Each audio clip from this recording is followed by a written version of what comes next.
पुण्यात्माओं, अभी तक हमें सत्संग प्राप्त नहीं हुआ।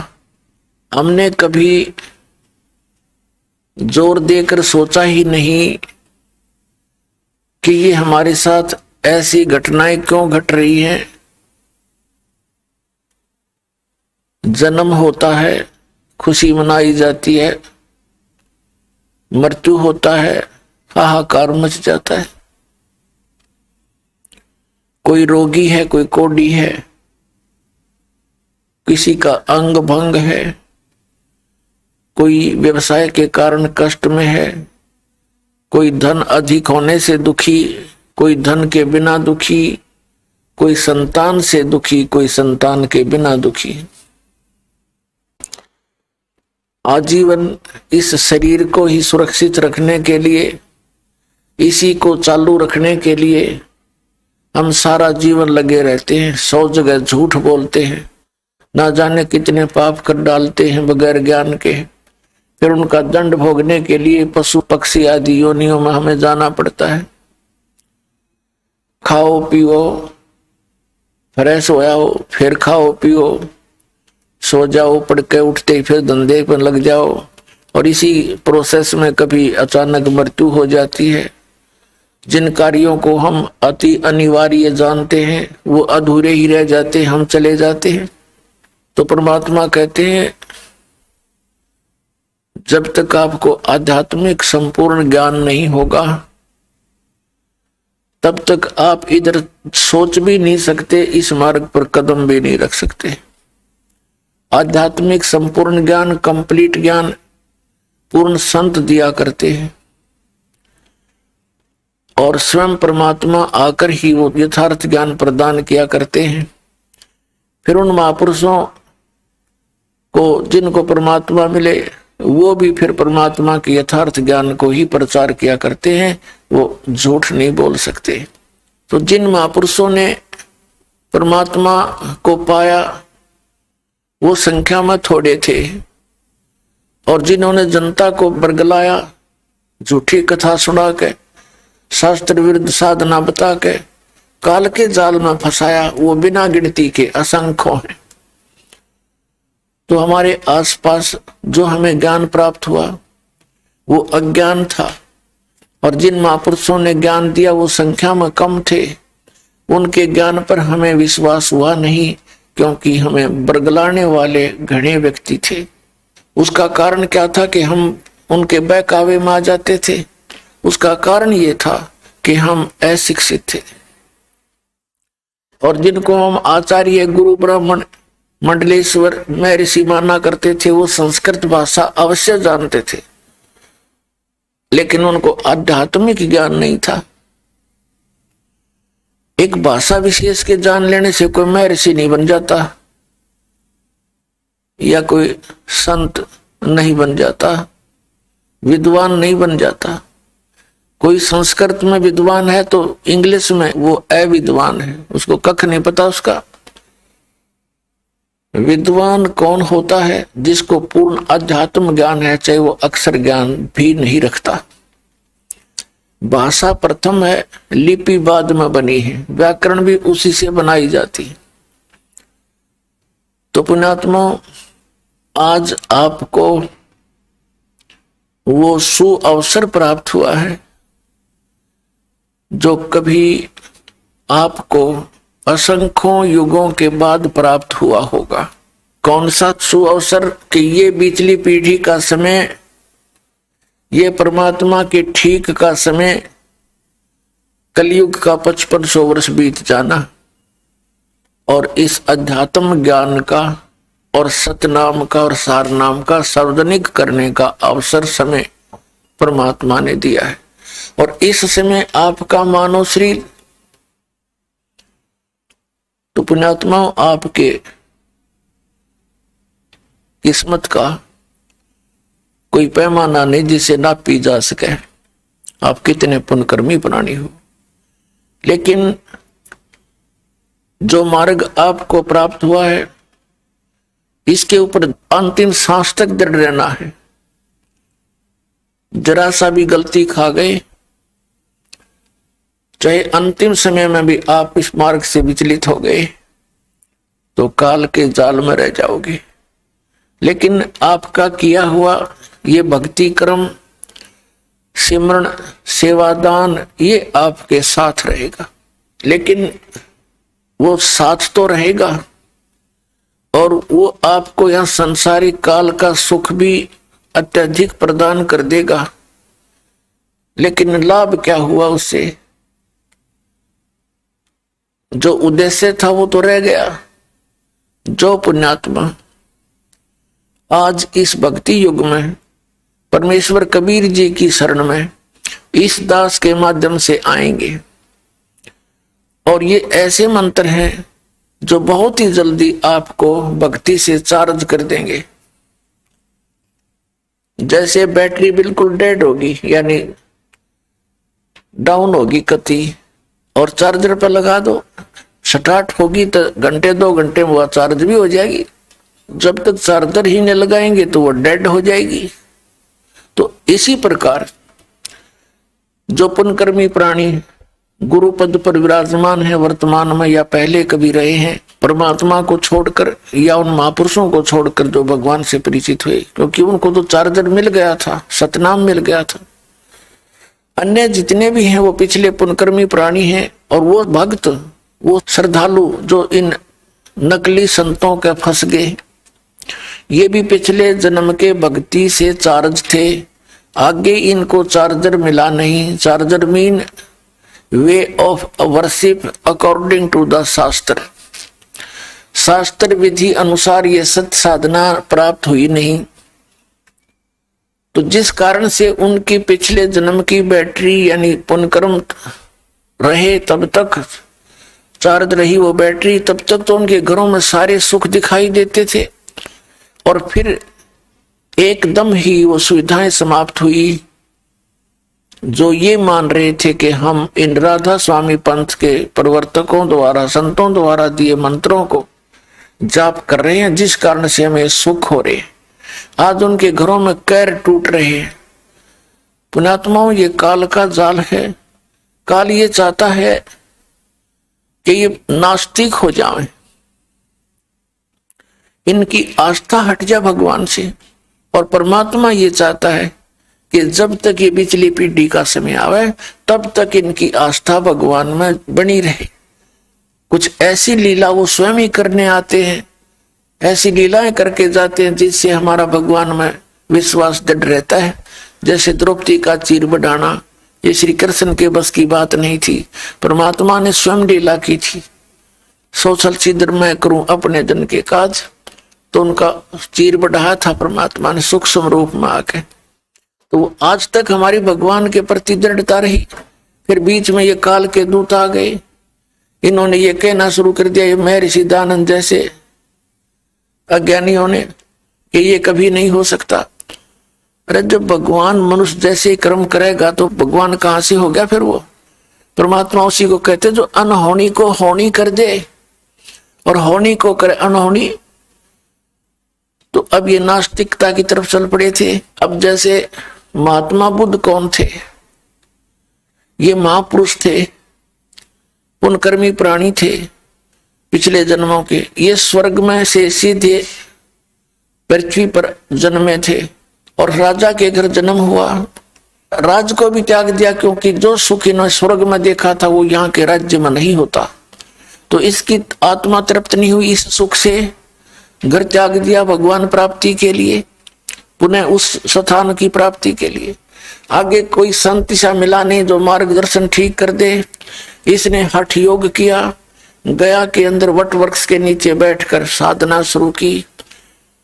अब ये हठ योग के विषय में गीता के अध्याय नंबर 17 के श्लोक नंबर 6-7 में स्पष्ट किया है कि शास्त्र विधि को त्याग कर जो मनमाना घोर तप को तपते हैं, उनको राक्षस स्वभाव को जान, वो मुझे भी और अंदर शरीर के अंदर जितने बैठे हैं ये प्रधान, इनको भी क्रश करते हैं ये राक्षस स्वभाव के।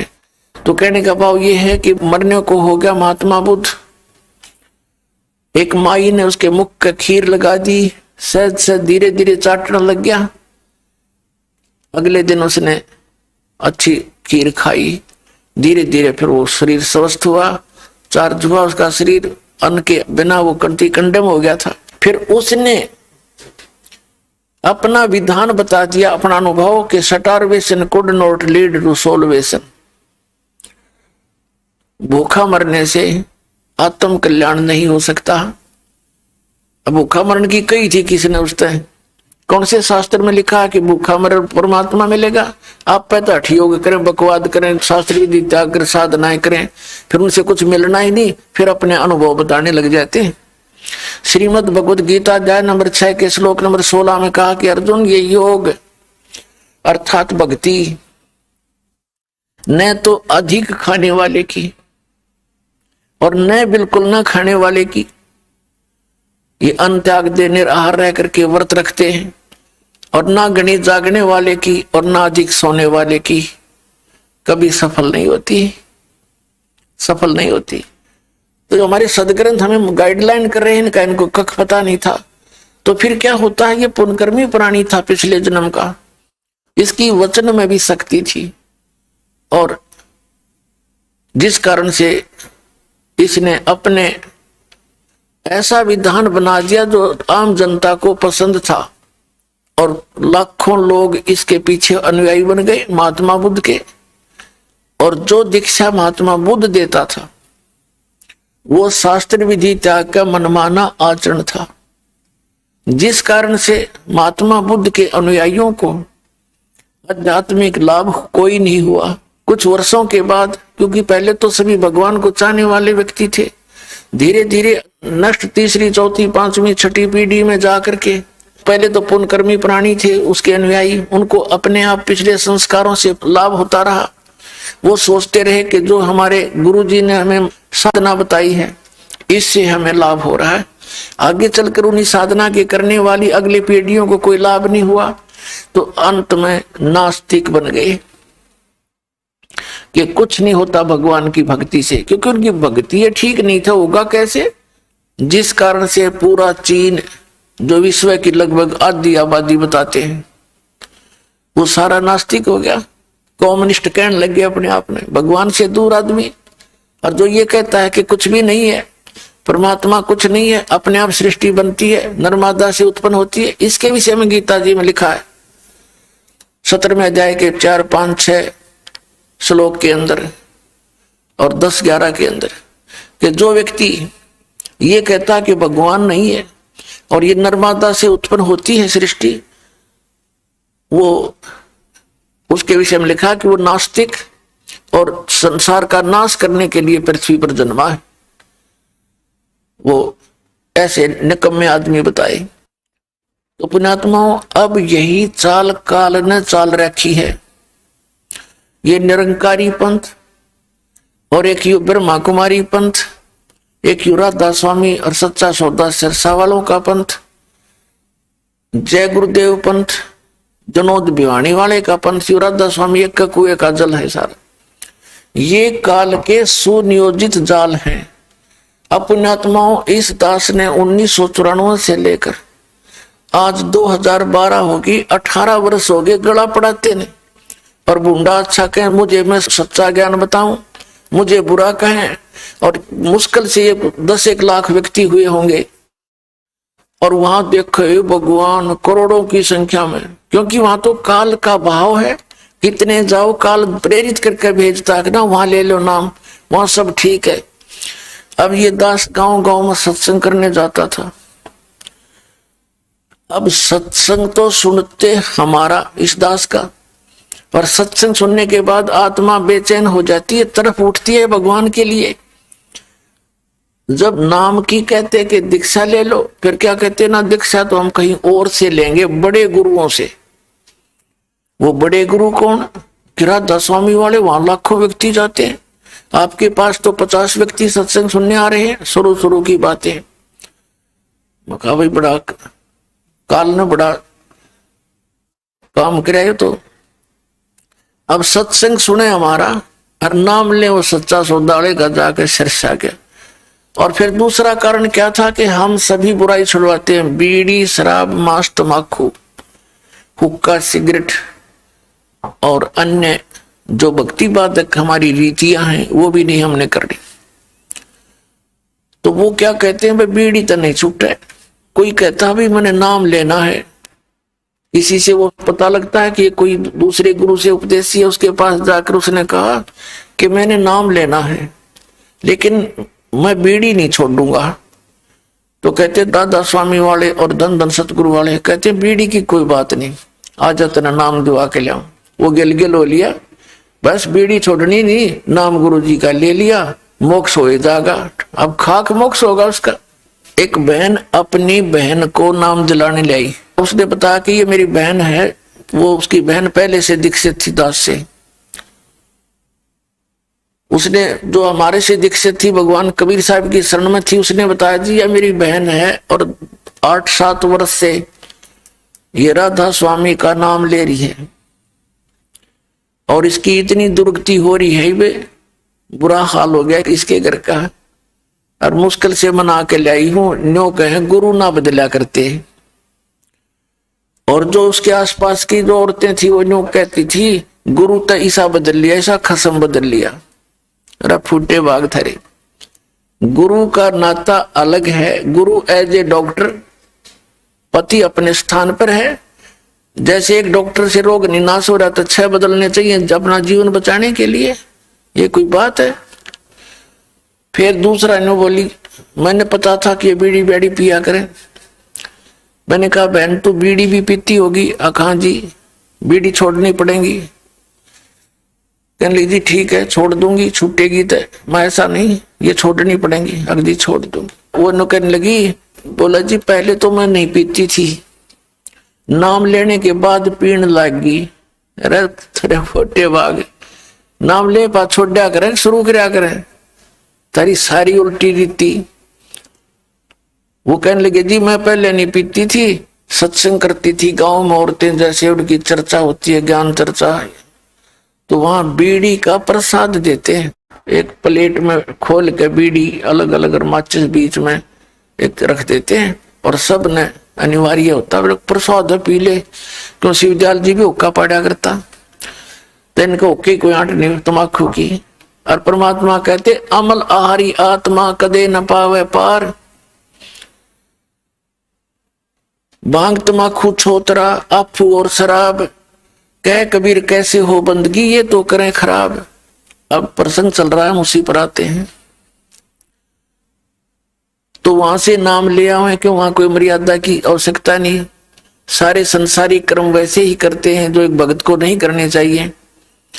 तो कहने का भाव दास का ये है कि ये सभी पंथ काल के चलाए हुए हैं। जैसा आपने पहले भी सुना है कि काल ने कहा था कि कलयुग में जब आप भेजोगे अपना अंश, जैसे परमात्मा ने कहा कि जब 5505 वर्ष कलयुग बीत जाएगा तब ये बात मेरी साची होगी।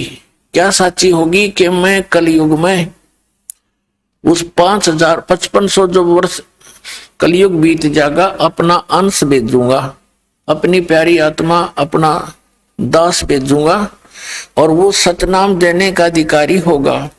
उसके ज्ञान को सुनकर के सभी पंथ और सभी मजहब भक्ति करेंगे, विधिवत सब बुराई छोड़ देंगे और सभी एक हो जाएंगे और पूरे विश्व में सतनाम का जाप करके सिमरन करके मोक्ष प्राप्त करेंगे और सब बुराई से दूर हो जाएंगे।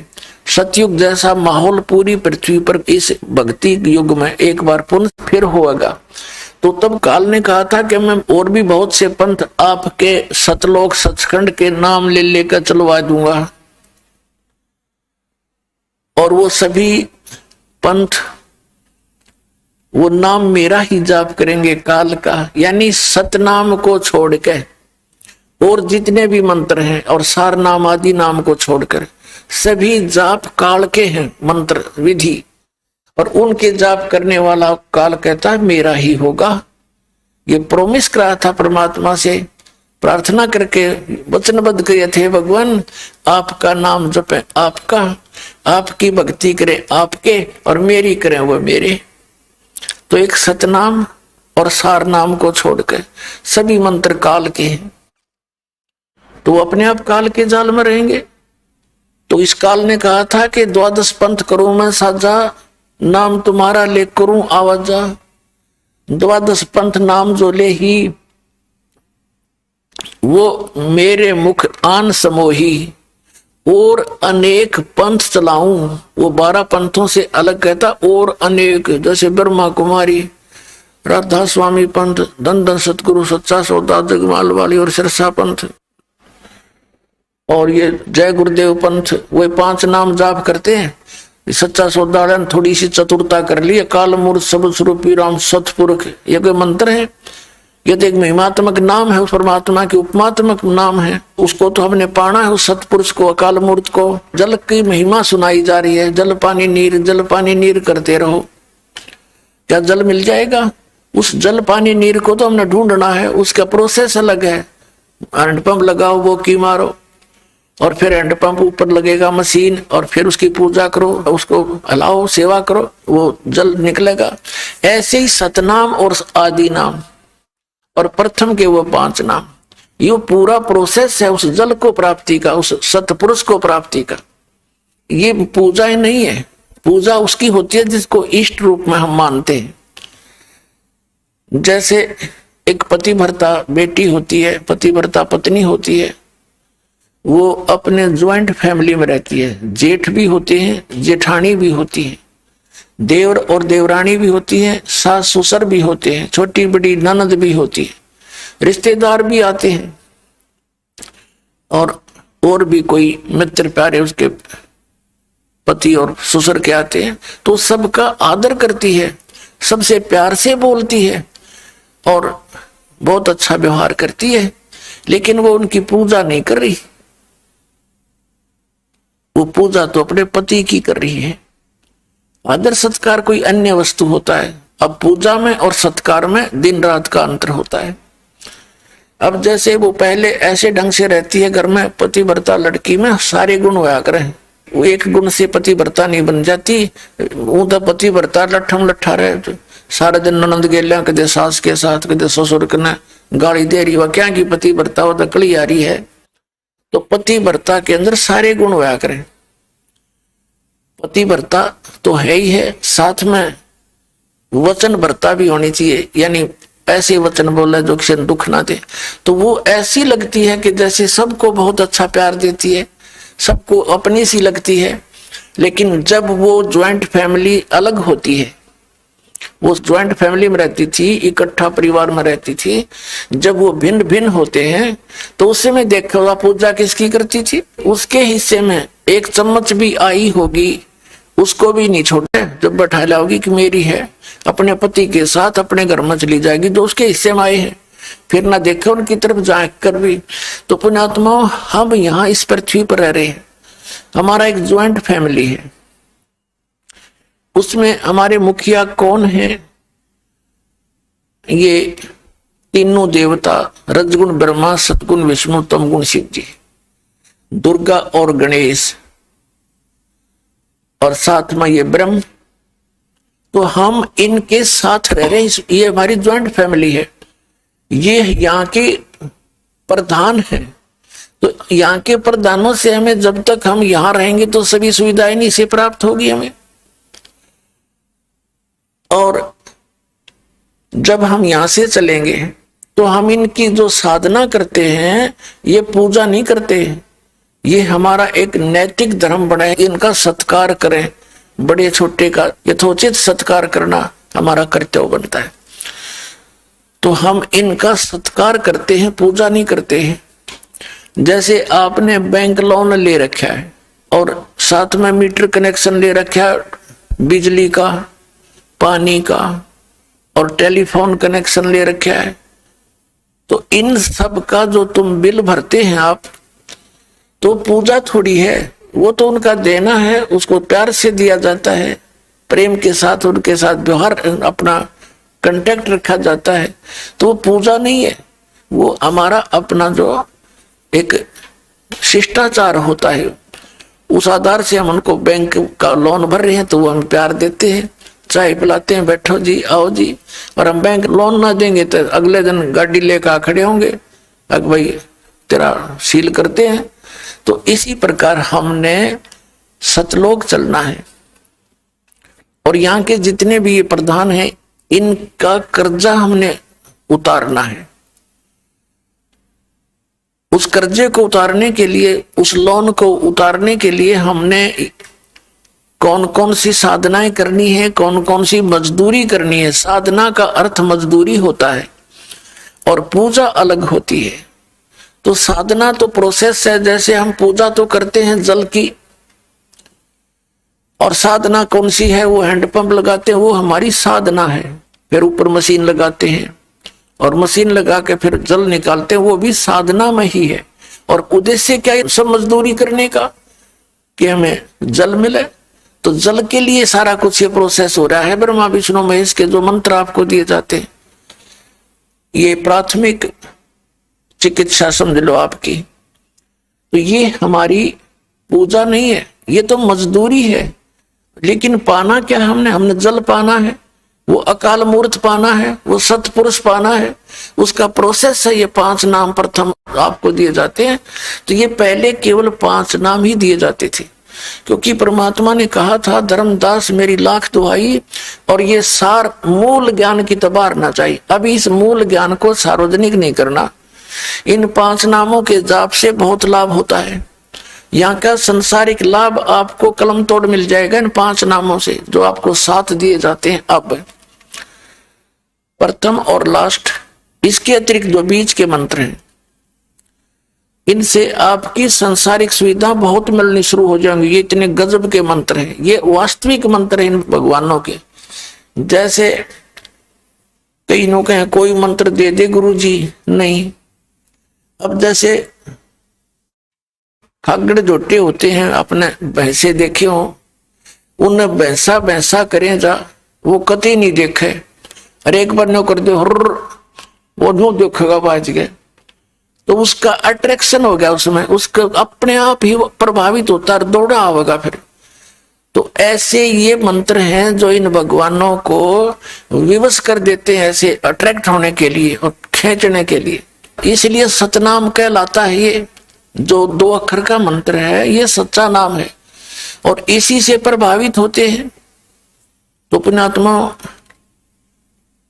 ये जो 5 नाम है, पहले परमात्मा ने धर्मदास साहिब जी को कहा था ये 5 नाम देना, लेकिन अब परमात्मा ने आदेश दिया है कि ये 7 नाम देना। 5 तो है ही है, तो इन 7 नामों में क्या विशेषता बन गई कि मान लीजिए आपको सतनाम प्राप्ति हुआ नहीं और आपकी मृत्यु हो जाती है, तो ये पहला और लास्ट वाले मंत्र में इतनी शक्ति है कि आपको तुरंत ये मानव शरीर प्रदान करवाएगा, तुरंत। और कहीं जाने की आवश्यकता नहीं, सीधा 10वें महीने बाहर आ लेगा मां के पेट से, गोदी में यहीं पर। और पहले ये मंत्र इसलिए नहीं दिए जाते थे क्योंकि ये नकली भी मंत्र इसी का शुरू कर देते हैं। और उस समय क्या था, मालिक ये 5 नाम इसलिए देगी कि इनसे इनको यहाँ संसारिक थोड़े बहुत सुख मिलते रहेंगे, ये घने दुखी ना होंगे, मोक्ष तो इनसे नहीं हो सकता इस तरह के जाप से। लेकिन समय पर रोटी कोठी और ये संसारिक व्यवसाय जो तुम समझते हो, ये इससे ठीक चलते रहेंगे। तो इसलिए प्रदान किए जाते थे कि ये इनमें कुछ तो आस्था भगवान की बनी रहेगी, क्योंकि परमात्मा अलग दिखा देता है जो भक्ति करने वाले को कि मुझे आज लाभ भगवान की तरफ से हुआ है। ऐसे था। तो उस समय यदि मनुष्य जीवन शीघ्र भी मिल जाता तो भी कोई लाभ नहीं था, क्योंकि सतनाम और सार नाम देने का वो टाइम नहीं था। अब ये समय आ गया सतनाम और सार नाम देने का। और इसमें वैसे तो मंत्र, ये प्रथम मंत्र लेने के बाद भी आपको काल अटैक नहीं कर सकता, आपकी अकाल मृत्यु नहीं हो सकती। आप दास बार बार कहता है कि ये काल का दाव कैसे लगता है कि हम मर्यादाहीन हो जाते हैं, नाम खंडित कर देते हैं, और जिसमें आपका नाम खंडित हो गया और कुदरती आपके प्रारब्ध का मृत्यु का समय भी निकट आ गया उसी दौरान, तो आप पर अटैक हो जाएगा। कुछ एक ऐसे भक्त हैं जो नाम ले लेते हैं और नाम भी कई बार खंडित कर लिया और वो अभी तक जीवित है, तो अभी उनका वो ठीक का समय ना आया है, वो मृत्यु का समय नहीं होगा, इसलिए दाव लग रहा है। तो पुण्यात्मा, आप जी ने नाम लेने के बाद मर्यादा को सबसे अधिक महत्व देना है। भक्ति से कम भी हो जा लेकिन मर्यादा रहे। जैसे आप जी समुद्री जहाज में बैठ गए, तो जहाज में बैठे हैं, जहाज चल रहा है और उससे नीचे उतरने की चेष्टा करोगे तो डूब कर मर जाओगे। तो उस समय के बाद आपकी सतीथि ऐसी हो जाएगी, कैसी, और फिर मर्यादा रखने से लाभ होगा। मर्यादा खंड होने से कितनी हानि होती है। जैसे माता गर्भ को रखे यत्न बनाए, ठेस लगे तो क्षीण होवे, ऐसे भक्ति जावे। जैसे माता गर्भ को रखे यत्न बनाए और ठेस लगे तो क्षीण होवे, छिन्न हो जा, नष्ट हो जाती है, ऐसे भक्ति जाए। अब जैसे माता को गर्भ रहा हो, फिर वो कितनी सावधानी बरतती है उस अपने लाल को, बच्चे को, बेटा या बेटी को जो उसके गर्भ में पल रहा है, उसकी कितनी सावधानी बरतती है कि कहीं मेरा गर्भ खराब ना हो जा। रात को करवट लेती है माता, तब भी उसको चिंता बनी रहती है कहीं मेरे बालक पर दाब ना आ जाए। एकदम फड़क के उठती है, चलती है, कदम रखती है पृथ्वी पर तो भी बड़े नाप तोल के रखती है, कहीं झटका लग जा, बच्चा खराब ना हो जा, तो अपना लाल प्राप्त कर लेती है। इसी प्रकार जिस दिन आपको उपदेश मिल गया उसी दिन आपके अंदर भक्ति का बीज गिर गया, ये सत्कर्म मान लेना। धीरे धीरे आप भक्ति की सब क्रियाएं करते रहोगे तो ये भक्ति रूपी लाल आपका अंदर पल रहा है, और इसमें थोड़ी सी मर्यादा हीन हो गए तो ये खंड हो जाएगा, अपने आप अक्षीण हो जाती है भक्ति। तो जैसे इसमें मर्यादा बहुत अनिवार्य है। जैसे सीता जी थी, श्री रामचंद्र की पत्नी, वनवास में थे, कुटिया बनाकर रह रहे थे, एक बगीची भी बना रखी थी छोटी सी फुलवाड़ी सी फूलों की। तो उसमें एक ऐसी कोई घटना घटी इनके साथ, वो लंबी कहानी है या नहीं बताऊंगा। तो उन्होंने एक रेखा खींच दी थी झोंपड़ी के चारों तरफ, और सीता से कह दिया था लक्ष्मण जी ने कि माता, वो बड़ी भाभी थी, उसको माता के तुल डील करता था कि आप जी इस रेखा से बाहर ना जाना, जब तक आप इस रेखा में रहोगी आपको कोई हानि नहीं कर सकता, ना जंगली जानवर कर सकता, ना कोई दानव कर सकता, राक्षस नहीं कर सकता। और वो दोनों भाई फिर मृग के पीछे चले गए थे। एक स्वर्ण मृग दिखाई दिया था, सीता ने कहा था इसको लाओ, किसी तरह लाओ। अब दोनों भाई चले गए उस सीता के कहने से। पीछे से रावण, लंका का राजा, एक साधु वेश बना के वहां आया, सीता को उठाने के उद्देश्य से, अपहरण करने के उद्देश्य से। और जो ही वो निकट गया, उसने कहा कि माई भिक्षा देना। तो सीता ने कहा आ जाओ महाराज, कुटिया के निकट आकर ले जाओ। वो जो ही आगे को बढ़ा, रेखा के निकट आते उसमें से अग्नि की लपट निकली। 10 कदम पीछे रावण भाग कर गिरा और कहा कि तुम साधु संतों के साथ ऐसा व्यवहार करते हो, भिक्षा देनी है तो बाहर आकर दे दे।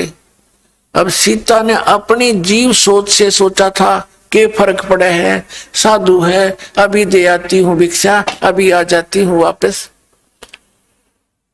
अब वह भिक्षा लेकर बाहर को चली, रेखा पार कर गई, और जो ही भिक्षा डालने लगी उसने बाजू पकड़ ली यहीं से और घेर ली कंधे पे, जा पिटकी 9 लखा बाग में। उसकी जरा सी लगी, क्या फर्क पड़े, हर के नाश करा दिया उसने। वो मूर्ख थे तो ये कह कर गए थे इससे बाहर मत जाना, तेरे को हानि हो जाएगी। और फिर कितना नाश कराया, करोड़ों व्यक्ति मारे गए, तब उसको छुटवा के लाए। तो पुण्यात्माओं, ऐसे ये मर्यादाएं हैं। ये लक्ष्मण जैसी रेखा समझ लेना जो मालिक ने बता रखी है। आन उपासना नहीं करनी, बीड़ी शराब मांस तंबाकू छूना भी नहीं है, किसी और देव पर आसक्त नहीं होना, हमने पतिव्रता पद पर आना है। जैसे जो पतिव्रता पति से राती, आन पुरुष नहीं भावे, बस पीहर में सुरत परितम में, ऐसे ध्यान लगावे। पतिव्रता पत्नी अपने पति के अतिरिक्त किसी भी पुरुष से वो किसी प्रकार का भी उसको कोई वस्तु वांछित नहीं होती। कहने का भाव यह है, चाहे कोई सोने का स्वर्ण का बन करके पुरुष खड़ा हो जा, उसमें उसका पति वाला भाव नहीं हो सकता। तो ऐसे ही हम अपने कबीर परमात्मा और पूर्ण परमात्मा कबीर साहिब जी के अतिरिक्त किसी भी देव से, किसी भी अन्य देवता से, भगवान से हम कोई भी वस्तु नहीं मांगे। यदि उनकी तरफ जरा सा भी ध्यान हमारा गया कि ये इससे अर्ज करो मुझे ये वस्तु दे दे, तो हम पतिव्रता पद से गिर गए। क्योंकि जो परमात्मा ने साधना बताई है उससे ये अपने आप देंगे। कैसे देंगे? एक कैसा दे सब सदे, सब साधे सब जावे, माली सींचे मूल को, फले फूले अगाए। एक कैसा दे सब सदे और सब साधे सब जावे। और माली यानी बुद्धिमान व्यक्ति, माली का अर्थ है जो बाग के पूरे प्रोसेस से परिचित होता है, उसको समझदार व्यक्ति यानी अपने जॉब का मास्टर। तो वो माली सींचे मूल को, माली सींचे मूल को, फले फूले अगाए। तो पुण्यात्माओं, आज जो प्रसंग चल रहा था पहले उसको पूरा करते हैं कि जैसे ये सभी काल के पंथ हैं और ये नाम सभी काल के देते हैं। पांचों नाम जैसा आपको घटरामायण में दिखाया था, पांचों नाम काल के जानो, पांच नाम जीव जब भाखा और छठवां नाम गुप्त कर रखा, इन दोनों छठवां नाम भी कोई नहीं। और फिर नीचे बताया है कि आदि नाम और सतनाम। आदि नाम ले काल गिराऊं, सतनाम ले जीव उभारी, अस चल जाऊं पुरुष दरबारी। सतनाम ये दो अक्षर का मंत्र है जिसमें एक ओम है, एक तत् है। श्रीमद् भगवद गीता अध्याय नंबर 17 के श्लोक नंबर 23 में लिखा है, ओम तत्सत इति निर्देश ब्रह्मण त्रिविध समर्थ है। ब्रह्मण माने सच्चिदानंद घन ब्रह्म के पाणी का। एक ओम तत्सत केवल यही मंत्र है, नथिंग एल्स। पूरी श्रीमद् भगवद गीता के अंदर केवल 2 स्थानों पर नाम के विषय में जानकारी है। एक तो 8वें अध्याय के 13वें श्लोक में, वो तो गीता ज्ञानदाता ये ब्रह्म है, श्री कृष्ण जी में बोल रहा है। वो कह रहा है कि ओम इति एकाक्षरम ब्रह्म व्यवहारण माम अनुसमरण, ये प्रियाति तजन देहम सयाति परमाम गति। मुझ ब्रह्म का केवल एक ओम मंत्र है, ओम अक्षर, नथिंग एल्स। और जो इसको अंतिम श्वास तक भक्ति करता हुआ शरीर छोड़कर जाता है तो उससे परम गति को प्राप्त होता है। कौन सी परम गति? जो ओम से परम गति हो सकती है। ओम से कौन सी गति होती है? ब्रह्मलोक प्राप्ति होती है। ब्रह्मलोक में गए हुए प्राणी भी वापस आते हैं, 8वें अध्याय के 16वें श्लोक में लिखा है। और गीता ज्ञानदाता 2 अध्याय के 12वें श्लोक में, 4 अध्याय के 5वें और 9वें श्लोक में, 10वें अध्याय के 2 श्लोक में गीता जी में कहता है, अर्जुन तेरे और मेरे बहुत जन्म हो चुके हैं, तू नहीं जानता मैं जानता हूं। तो इसी सिद्ध है कि ब्रह्म का मंत्र का जाप करने वाले भी जन्म मृत्यु के दीर्घ रोग में ही ग्रस्त रहते हैं। फिर 17वें अध्याय के 23वें श्लोक में बताया कि वो सच्चिदानंद घन ब्रह्म की साधना। कौन से सच्चिदानंद घन ब्रह्म? 8वें अध्याय के प्रथम मंत्र में अर्जुन ने पूछा कि हे प्रभु, आपने 7वें अध्याय के 29वें श्लोक में जिस तत्ब्रह्म के बारे में कहा है कि उस तत्ब्रह्म को जानकर, सारे अध्यात्म ज्ञान को जानकर और सभी कर्मों से परिचित व्यक्ति केवल जरा और मरण से छूटने का ही प्रयत्न करता है। जरा माने बुढ़ापा और मरण माने मृत्यु। तो 8वें अध्याय के प्रथम श्लोक में पूछा फिर किम तत्ब्रह्म, वो तत्ब्रह्म क्या है, अध्यात्म क्या है और ये कर्म क्या है।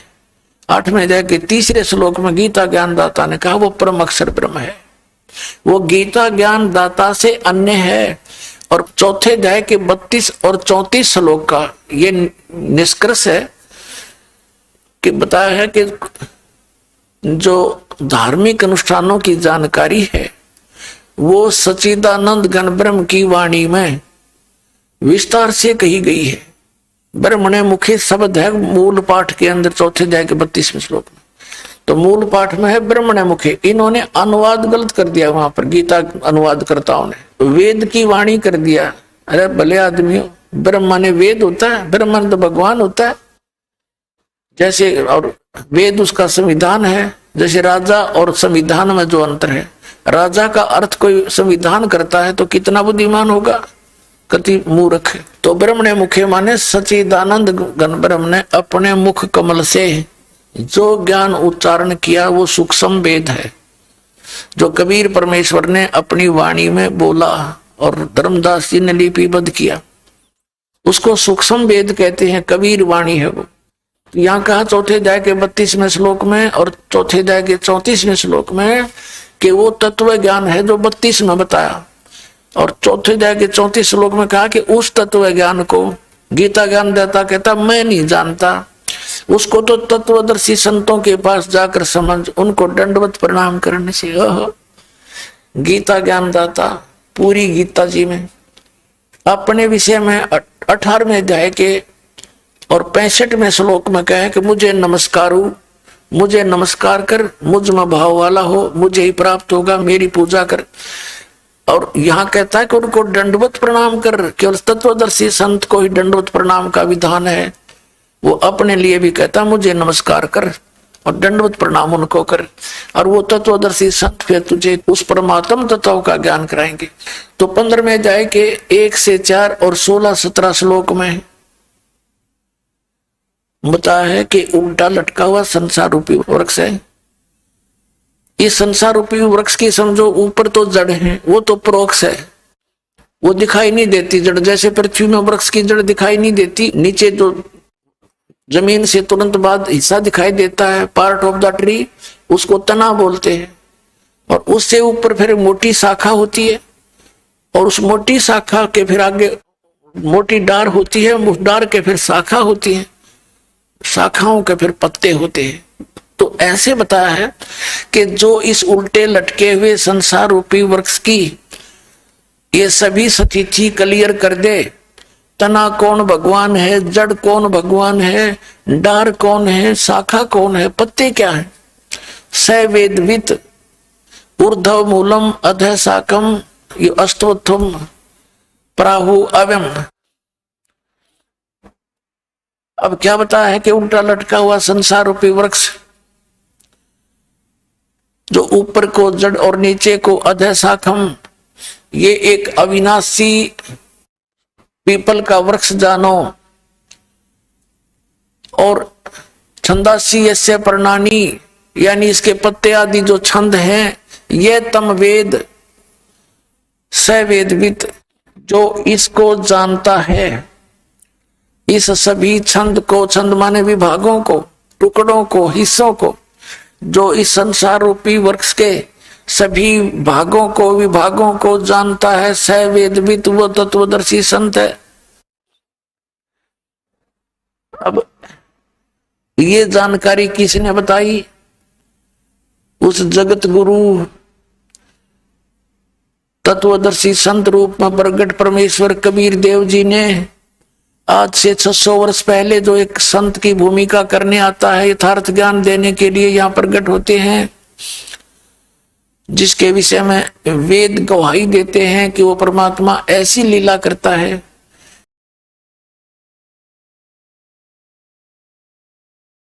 अक्षर पुरुष एक पेड़ है और सरपुरुष वाकी डार और तीनों देवा शाखा हैं, ये पात रूप संसार।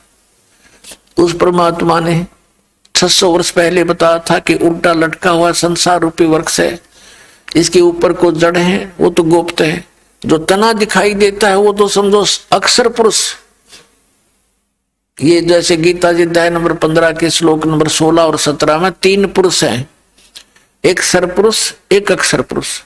इनके विषय में बताया 16वें श्लोक में कि ये दोनों नाशवान हैं, इनके अंतर्गत जितने प्राणी हैं वो भी नाशवान है, जीवात्मा किसी की नहीं मरती। तो ये सरपुरुष है 21 ब्रह्मांड का स्वामी प्रभु, और अक्षर पुरुष है यो 7 संख ब्रह्मांड का प्रभु। और फिर बताया है 17वें श्लोक में 15वें अध्याय के में गीता जी में कि उत्तम पुरुष है तू अन्य है, परमात्मा इति उदारत है, ये लोग चरम आविश्य विभर्ति अवैश्वर है। ये बताया कि 15वें अध्याय के गीता जी के 17वें श्लोक में कहा कि जो 16वें श्लोक में जिन 2 पुरुषों के विषय में कहा है उनसे कोई अन्य है, वो उत्तम पुरुष। उत्तम पुरुष माने श्रेष्ठ परमात्मा, जिसको परमात्मा कहा जाता है। और ये लोग चरमावी से विवर्ती, जो तीनों लोकों में प्रवेश करके सबका धारण पोषण करता है, वो है अव्यय ईश्वर, वो अविनाशी परमेश्वर है। अपनात्मा गीता जी अध्याय नंबर 8 के श्लोक नंबर 3 में भी यही प्रमाण दिया है कि वो परम अक्षर ब्रह्म है, वो गीता ज्ञान दाता से अन्य है। अब जैसे उल्टा लटका हुआ संसार रूपी वृक्ष है, उसकी मूल तो वो आदि पुरुष परमेश्वर है, परम अक्षर ब्रह्म है, और अक्षर पुरुष तना है, सरपुरुष उसकी डार है, और तीनों देवा रजगुण ब्रह्मा सतगुण विष्णु तम गुण शिव जी ये शाखा है। आगे पात रूप संसार है। अब परमात्मा ने ये जानकारी स्वयं आकर दी थी, जो दास आज आपको सब सदग्रंथों से मक्खन निकाल निकाल कर अपने बच्चों को खिला रहा है। उनको अब ध्यान से ग्रहण करना बहुत बुद्धिमान मानव है। संकेत को भी समझ लेना चाहिए। छोटे छोटे बच्चे इतने बड़े बड़े कंप्यूटरों को चला लेते हैं, इतनी मोटी मोटी किताबों को 10-10 को याद करते हैं, ये छोटी सी बात। वो जो आप अन्य पढ़ाई पढ़ रहे हो वो भी अच्छी बात है, क्योंकि उसके बिना ये भगवान का ज्ञान समझ में आवे नहीं, लेकिन वो तो पेट तक सीमित है, कल मृत्यु हो जाए वो कुछ काम ना आवे। और ये हमारे सदा काम आओगे, यहाँ भी मृत्यु नहीं होने दे, साथ रहेगा भगवान की भक्ति। तो ये प्रथम होनी चाहिए थी हमारे लिए। ये हमने ये तो कति रद्दी के टोकरे में डाल रखी है, जो 1 नंबर का काम था ये बिना ज्ञान के। अब उस परमात्मा ने बताया है इसमें एक तो ये कंसेप्ट क्लियर कर दिया कि तत्वदर्शी संत की क्या पहचान है, जो उल्टे लटके हुए संसार रूपी वृक्ष के सभी छंद विभाग बता देगा। सवेदविद, वो वेद के तात्पर्य को सही जानता है, वो तत्वदर्शी संत है। तो वो तत्वदर्शी संत स्वयं परमेश्वर थे, या उसके बाद जो महापुरुष उनके संपर्क में आए, परमात्मा से परिचित हुए, उनको भी यही ज्ञान और नाम प्राप्त हुआ था। वो कौन कौन महापुरुष हैं जो दास के नोटिस में है, नॉलेज में है?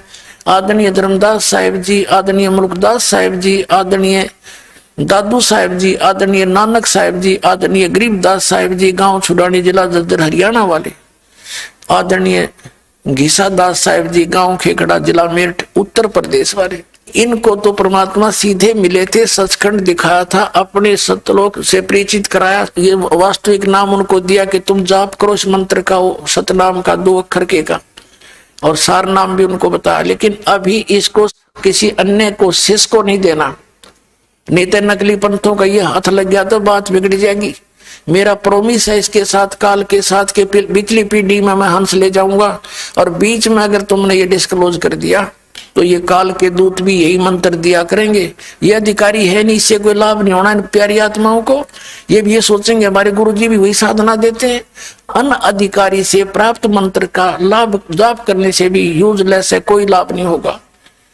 जैसे कोई ड्राइविंग लाइसेंस ले लो, एक छोटी सी बात है, ये चालक परिणाम पत्र, ये भी अगर डुप्लीकेट हो ना, जो पकड़ा जाएगा, किसी दिन दुर्घटना हो जा इत्तेफाक से, फिर वहां चेक होगा कि डुप्लीकेट लाइसेंस था, सीधी सजा है, उसकी डबल सजा तो इसी प्रकार इन नकलियों से डुप्लीकेट लाइसेंस भी अगर बनवा लिया जाए, यानी नाम ले लिया, तो भी अनधिकारी होने से फिर आगे मार पड़ती है इनके ऊपर। तो इसलिए उनको कह दिया था भी जिक्र नहीं करना। तो या तो परमात्मा आए थे 600 वर्ष पहले, और या इस दास को अलाउड कर दिया कि इसको सार्वजनिक करो, और ये दास भेज दिया तत्वदर्शी संत बनाकर उस परम पिता कबीर भगवान ने। अब इस दास पर रहम किया परमात्मा ने आपके लिए कि अब खोल दे सारे पिटारे को, खजाना खोल दे मेरे बच्चों के सामने।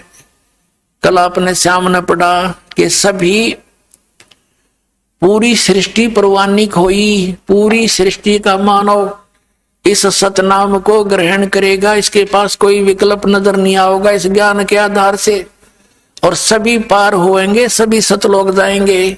इसलिए इंतजार किया।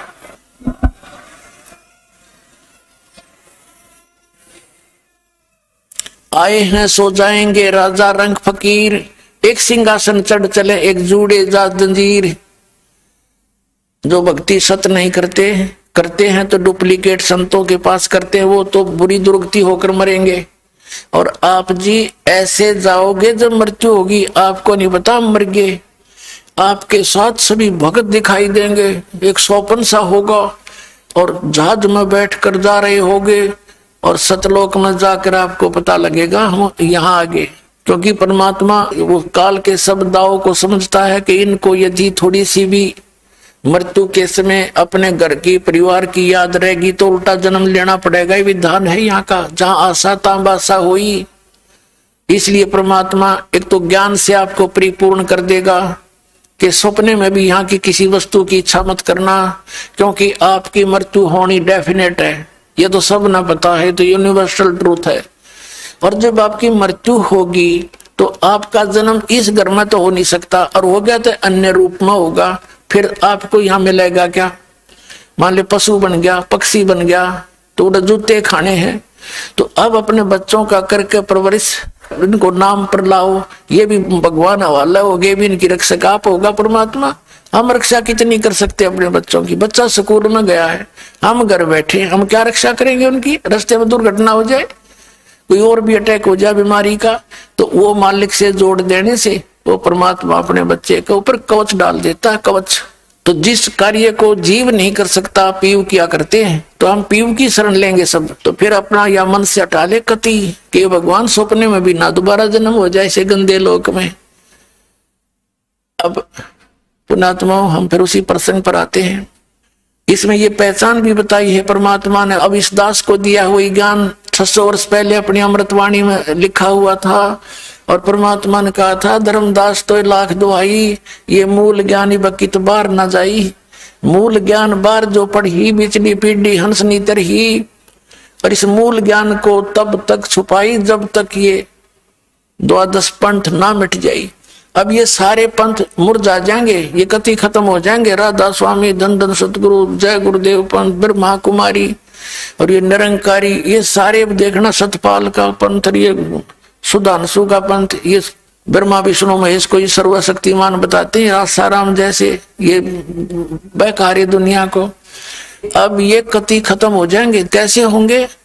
जैसे पहले हम किसान परिवार में जन्म था दास का, खेतों में देखा करते थे, वर्षा होती थी, कहीं पर आम के पौधे उग जाते थे, कहीं पर नीम के, तो हम कहीं कहीं से उनको निकाल लाते थे जमीन से अपने खेतों में लगाने के उद्देश्य से। तो किसी की निकालते समय मिट्टी हटगी, जड़ दिखाई देगी, तो दूसरा साथी जो कहा करता तेरा पौधा ना जामे भी नहीं लगेगा, क्यों कि इसकी जड़ राम ने देख ली, इसकी जड़ राम ने देख ली, यानी मिट्टी हटगी और साफ होगी, दोबारा लाया करते, संभाला करते, पानी पात डालना नहीं पाते थे, तो वो सूख जाया करते थे, लगाते अवश्य थे उनको, वो सूख जाते थे। तो इन सभी पंथों की जड़ दास ने राम को दिखा दी, यानी थारे ताई दिखा दी।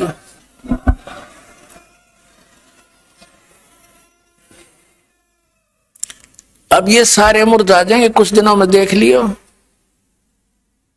टोल के टोल आवेंगे, झुंड के झुंड रोते आया करेंगे। अब कितने दिन रोकेंगे इनको झूठ बोल बाल के, झूठे आदेश दे करके। सबको भगवान चाहिए, सबको मोक्ष की आवश्यकता है, सबके घरों में दुख है, सुख केवल परमेश्वर दे सकता है, वो सुखदायी परमात्मा केवल कबीर साहिब है और कोई भगवान नहीं है।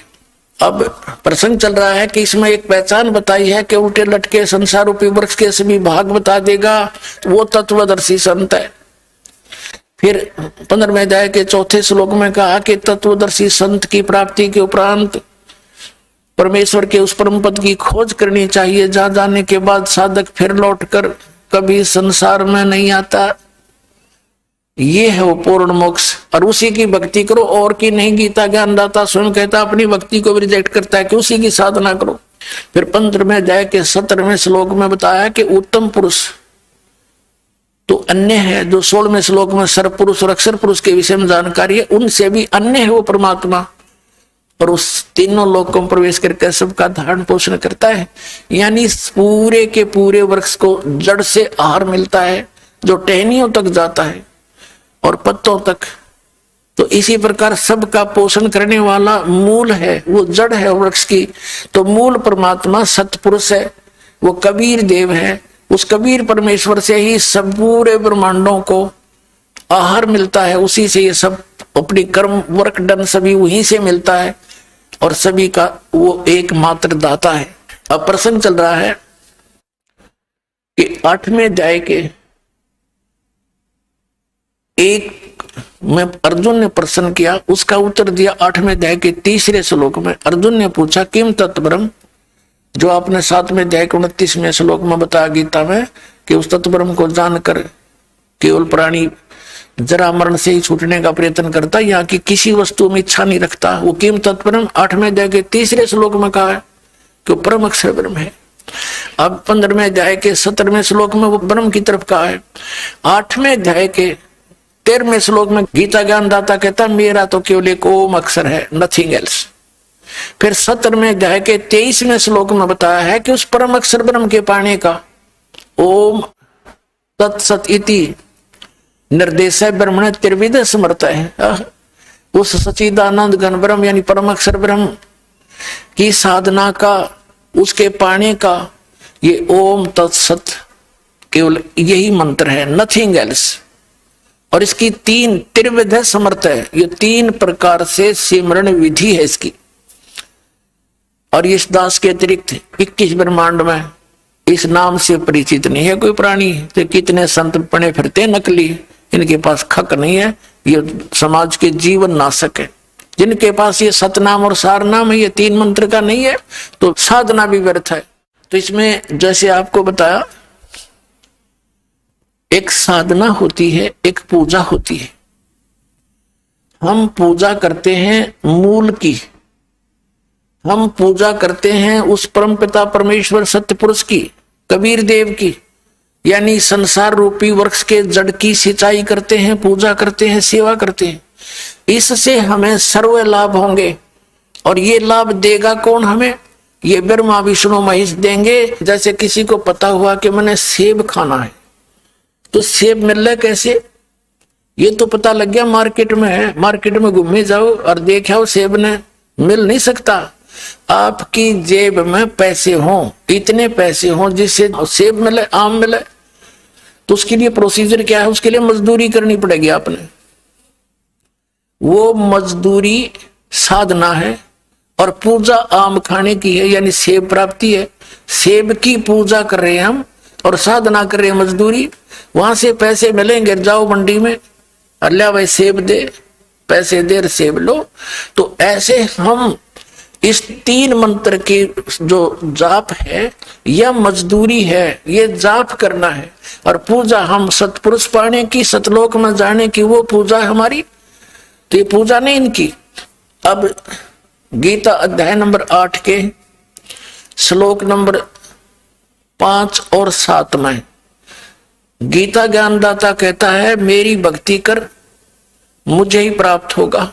युद्ध भी कर, युद्ध से भयंकर और बुरा काम कोई नहीं, सबसे घटिया अशांतिदायक। और कहते हैं युद्ध भी करना पड़ेगा, मेरी शरण में रहेगा तो भाई। और मेरा ओम नाम है, 8वें अध्याय के 13वें श्लोक में बता दिया। और मेरे ही पास रहेगा तो मेरी साधना कर, मुझे प्राप्त होगा। युद्ध तो करना पड़ेगा, शांति नहीं। फिर इसलिए 8वें अध्याय के 6ठे श्लोक में कहा कि अर्जुन ये नियम है।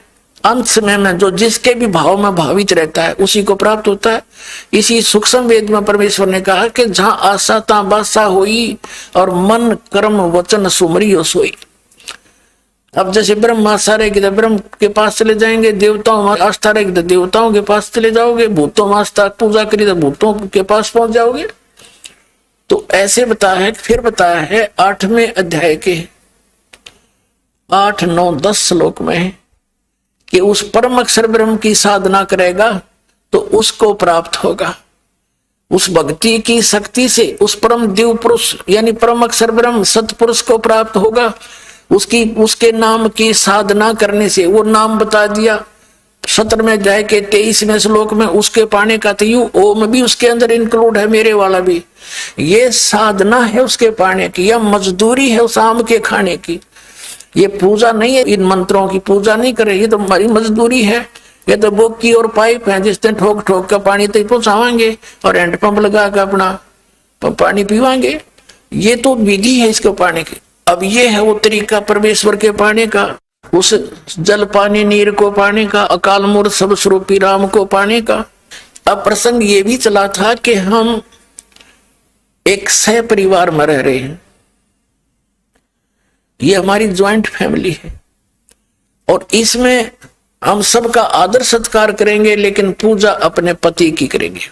फिर क्या बताया कि एक के साथ सब सद है, हम एक की पूजा करेंगे, जड़ की मूल की, उसके साधने से उसकी साधना करने से सब सद है।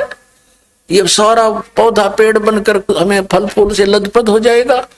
जैसे आप आम का पौधा लाए नर्सरी से, उसको कैसे बीजोगे? गड्ढा बनाओ जमीन में और उसकी जड़ को जमीन में गाड़ो, और फिर उस जड़ की पूजा शुरू करो, सिंचाई शुरू कर दो, तो धीरे धीरे धीरे धीरे पौधा पेड़ बन जाएगा। और पेड़ के फिर बताई परमात्मा ने कि अक्षर पुरुष एक पेड़ है, तना जो बाहर खाई देता वो पूरा वृक्ष है। अक्षर पुरुष एक पेड़ है, निरंजन वा की डार यानी सर पुरुष वा की डार, और तीनों देवा शाखा है ये पात रूप संसार। ये देखिएगा गीता जी अध्याय नंबर 15 का श्लोक नंबर 1 से 4 और 16, 17 का एक निर्णायक ज्ञान है, जो इस चित्र से आसानी से समझ में आएगा, आपको आसानी से समझ में आएगा आपके।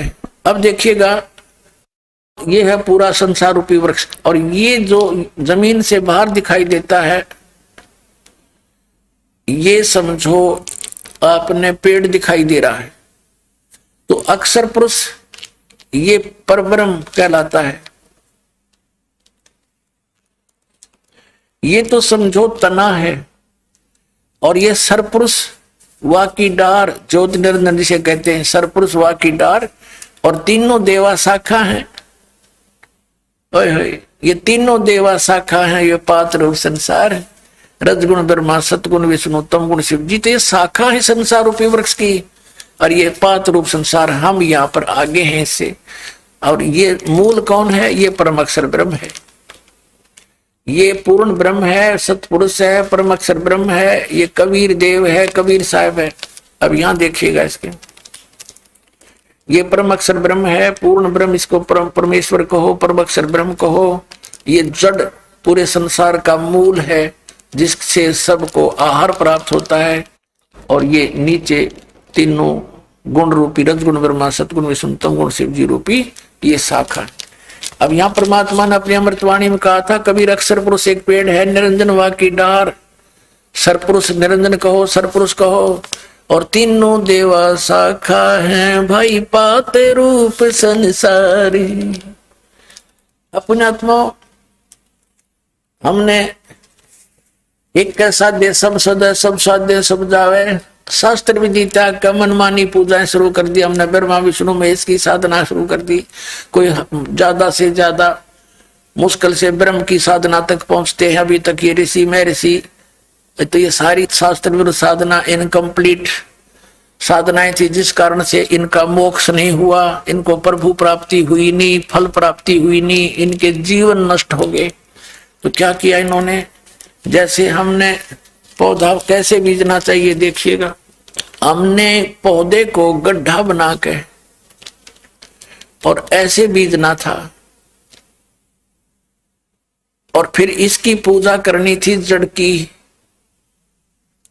पूजा करनी थी। हम पानी डाल रहे हैं इसमें, तो ये सारा जड़ से मूल से आहार पूरा तना में, ये अक्षर पुरुष में, अक्षर पुरुष से डार ज्योति निरंजन सर पुरुष में, ब्रह्म में, और ब्रह्म से ये सर पुरुष से फिर तीनों शाखाओं में, रजगुण ब्रह्मा, सतगुण विष्णु, तम गुण शिव जी में। और फिर यहाँ इन टेनियों का फल लगने थे। अब हमने क्या कर दिया, टेनियों का फल लगे देखकर इन की पूजा शुरू कर दी। ये देखिएगा, हमने ऐसी पूजाएं शुरू कर रखी हैं। ये है शास्त्र विधि त्याग कर मनमाना आचरण, उल्टा बीजा हुआ पौधा। तो परमात्मा कहते हैं एक कैसा दे सब सदे, सब साधे सब जावे, माली सींचे मूल को, फुले फुले ए गोई। हम ऐसे कर रहे हैं, ब्रह्मा विष्णु महेश की पूजा करते हैं। परमात्मा ने कहा था तीन देव की जो करते भक्ति, उनकी कदे ना होवे मुक्ति। गुण तीनों की भक्ति में ये भूल पड़ो संसार, कहे कबीर निज नाम बिना कैसे उतरो पार। अब परमात्मा ने यही कहा था और दास भी यही प्रार्थना करता है। कई भक्त कहते हैं, जो प्रथम बार हमारे भक्तों से सुनते हैं तो एकदम नाराज हो जाते हैं कि तुम्हारे गुरुजी तो ब्रह्मा विष्णु महेश की साधना छुड़वाते हैं, हम नहीं सुनते उनकी बातों को, हमें बड़ा ठेस पहुंचता है। भले पुरुषों, पूरा ज्ञान सुनो, अच्छा लगे तो ग्रहण करो। एक सेंटेंस सुन लेने से पूरा कंप्लीट ज्ञान नहीं होता। तो इस प्रकार दास क्या कहता है कि तुम इस ब्रह्मा विष्णु महेश की पूजा करते हो, टहनियों की पूजा कर रहे हो, जिस कारण से आपका भक्ति रूपी पौधा सूख गया, कोई लाभ आपको प्राप्त नहीं होता। ये दास क्या कहता है, किसी को छोड़ना नहीं। ब्रह्मा विष्णु महेश को हम छोड़ नहीं सकते, क्योंकि ये संसार रूपी वृक्ष की वो शाखा है जिनका फल लगेंगे। अब क्या बताया है गीता जी अध्याय नंबर 3 के और श्लोक नंबर 10 से लेकर 15 तक स्पष्ट किया है कि इन देवताओं को तुम शास्त्र अनुकूल साधना करके इनको बढ़ाओ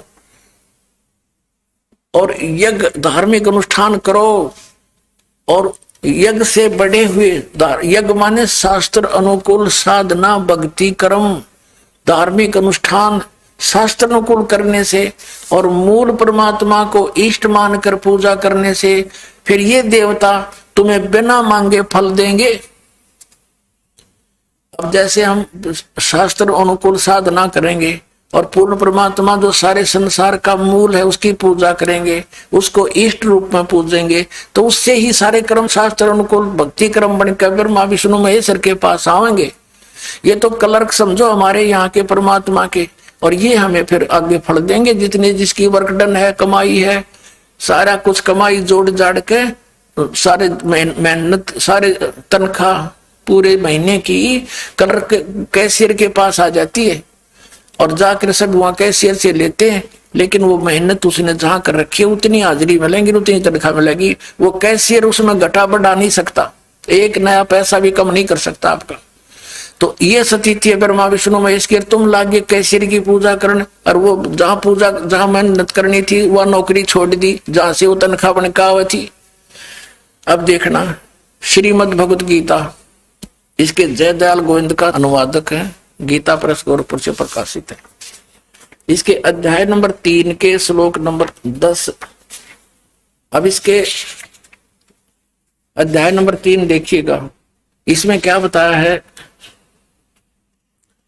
श्रीमद् भगवत गीता, और इसके श्लोक नंबर हम 4 में देखते हैं, तीसरे अध्याय के गीता जी का, कि मनुष्य ने तो कर्मों का आरंभ किए बिना निष्कर्मता, यानी ये तो अपनी सोच निष्कर्मता को प्राप्त होता है, और न कर्मों को त्याग मात्र से सिद्धि यानी कोई सिद्धि को प्राप्त होता है जिसके कार्य सिद्ध ना हो, सांख्य योग निष्ठा ये नहीं। 5वें में क्या कहा है कि निसंदेह कोई भी मनुष्य किसी भी काल में क्षण मात्र भी बिना कर्म किए नहीं रहता, क्योंकि सारा मनुष्य समुदाय प्रकृति जनित गुणों द्वारा परवश हुआ कर्म करने के लिए बाध्य किया जाता है। अब 6 में क्या कहा है, जो मूढ़ बुद्धि मनुष्य समस्त इंद्रियों को हठ पूर्वक ऊपर से रोककर मन से इंद्रियों के विषयों को चिंतन करता रहता है, वह मिथ्याचारी दम्भी कहता है। यानी जो एक स्थान पर बैठकर हठ योग करता 2.5 घंटे सुबह 2.5 घंटे शाम ने, कहते वो बकवाद कर रहा है, वो तो अपने पता नहीं क्या सोचा है।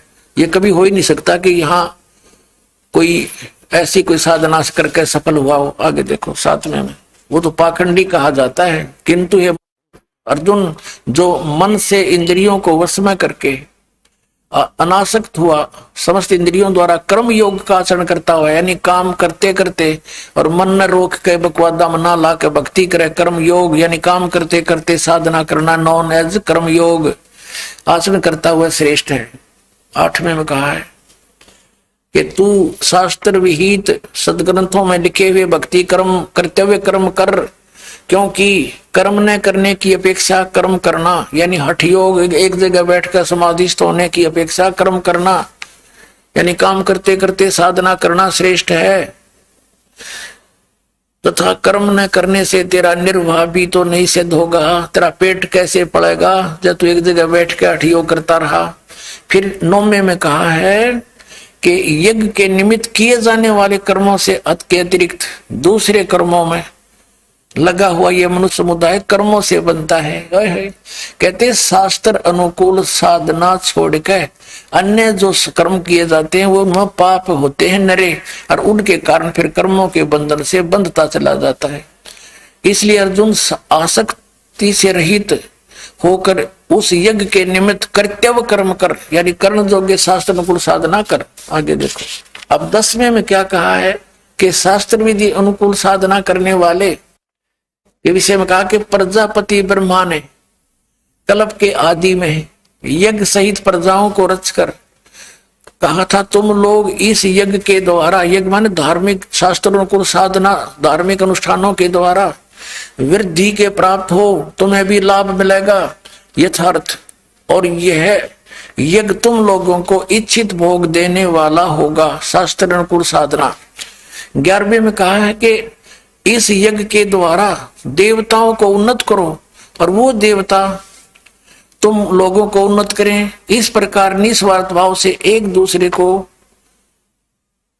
उन्नत करते हुए तुम लोग परम कल्याण को प्राप्त हो जाओगे। फिर 12वें में कहा है कि यज्ञ के द्वारा बढ़ाए हुए देवता, यज्ञ के द्वारा बढ़ाए हुए देवता तुम लोगों को बिना मांगे ही इच्छित भोग निश्चय ही देते रहेंगे, और इस प्रकार उन देवताओं के द्वारा दिए हुए भोगों को जो पुरुष इनको बिना दिए यानी शुभ कर्मों से प्राप्त शास्त्रों को साधना से प्राप्त धन का आगे फिर भक्ति में नहीं धर्म नहीं करता, तो बिना दिए ही तो स्वयं ही भोगता है, वह तो चोर ही है, सतेन है।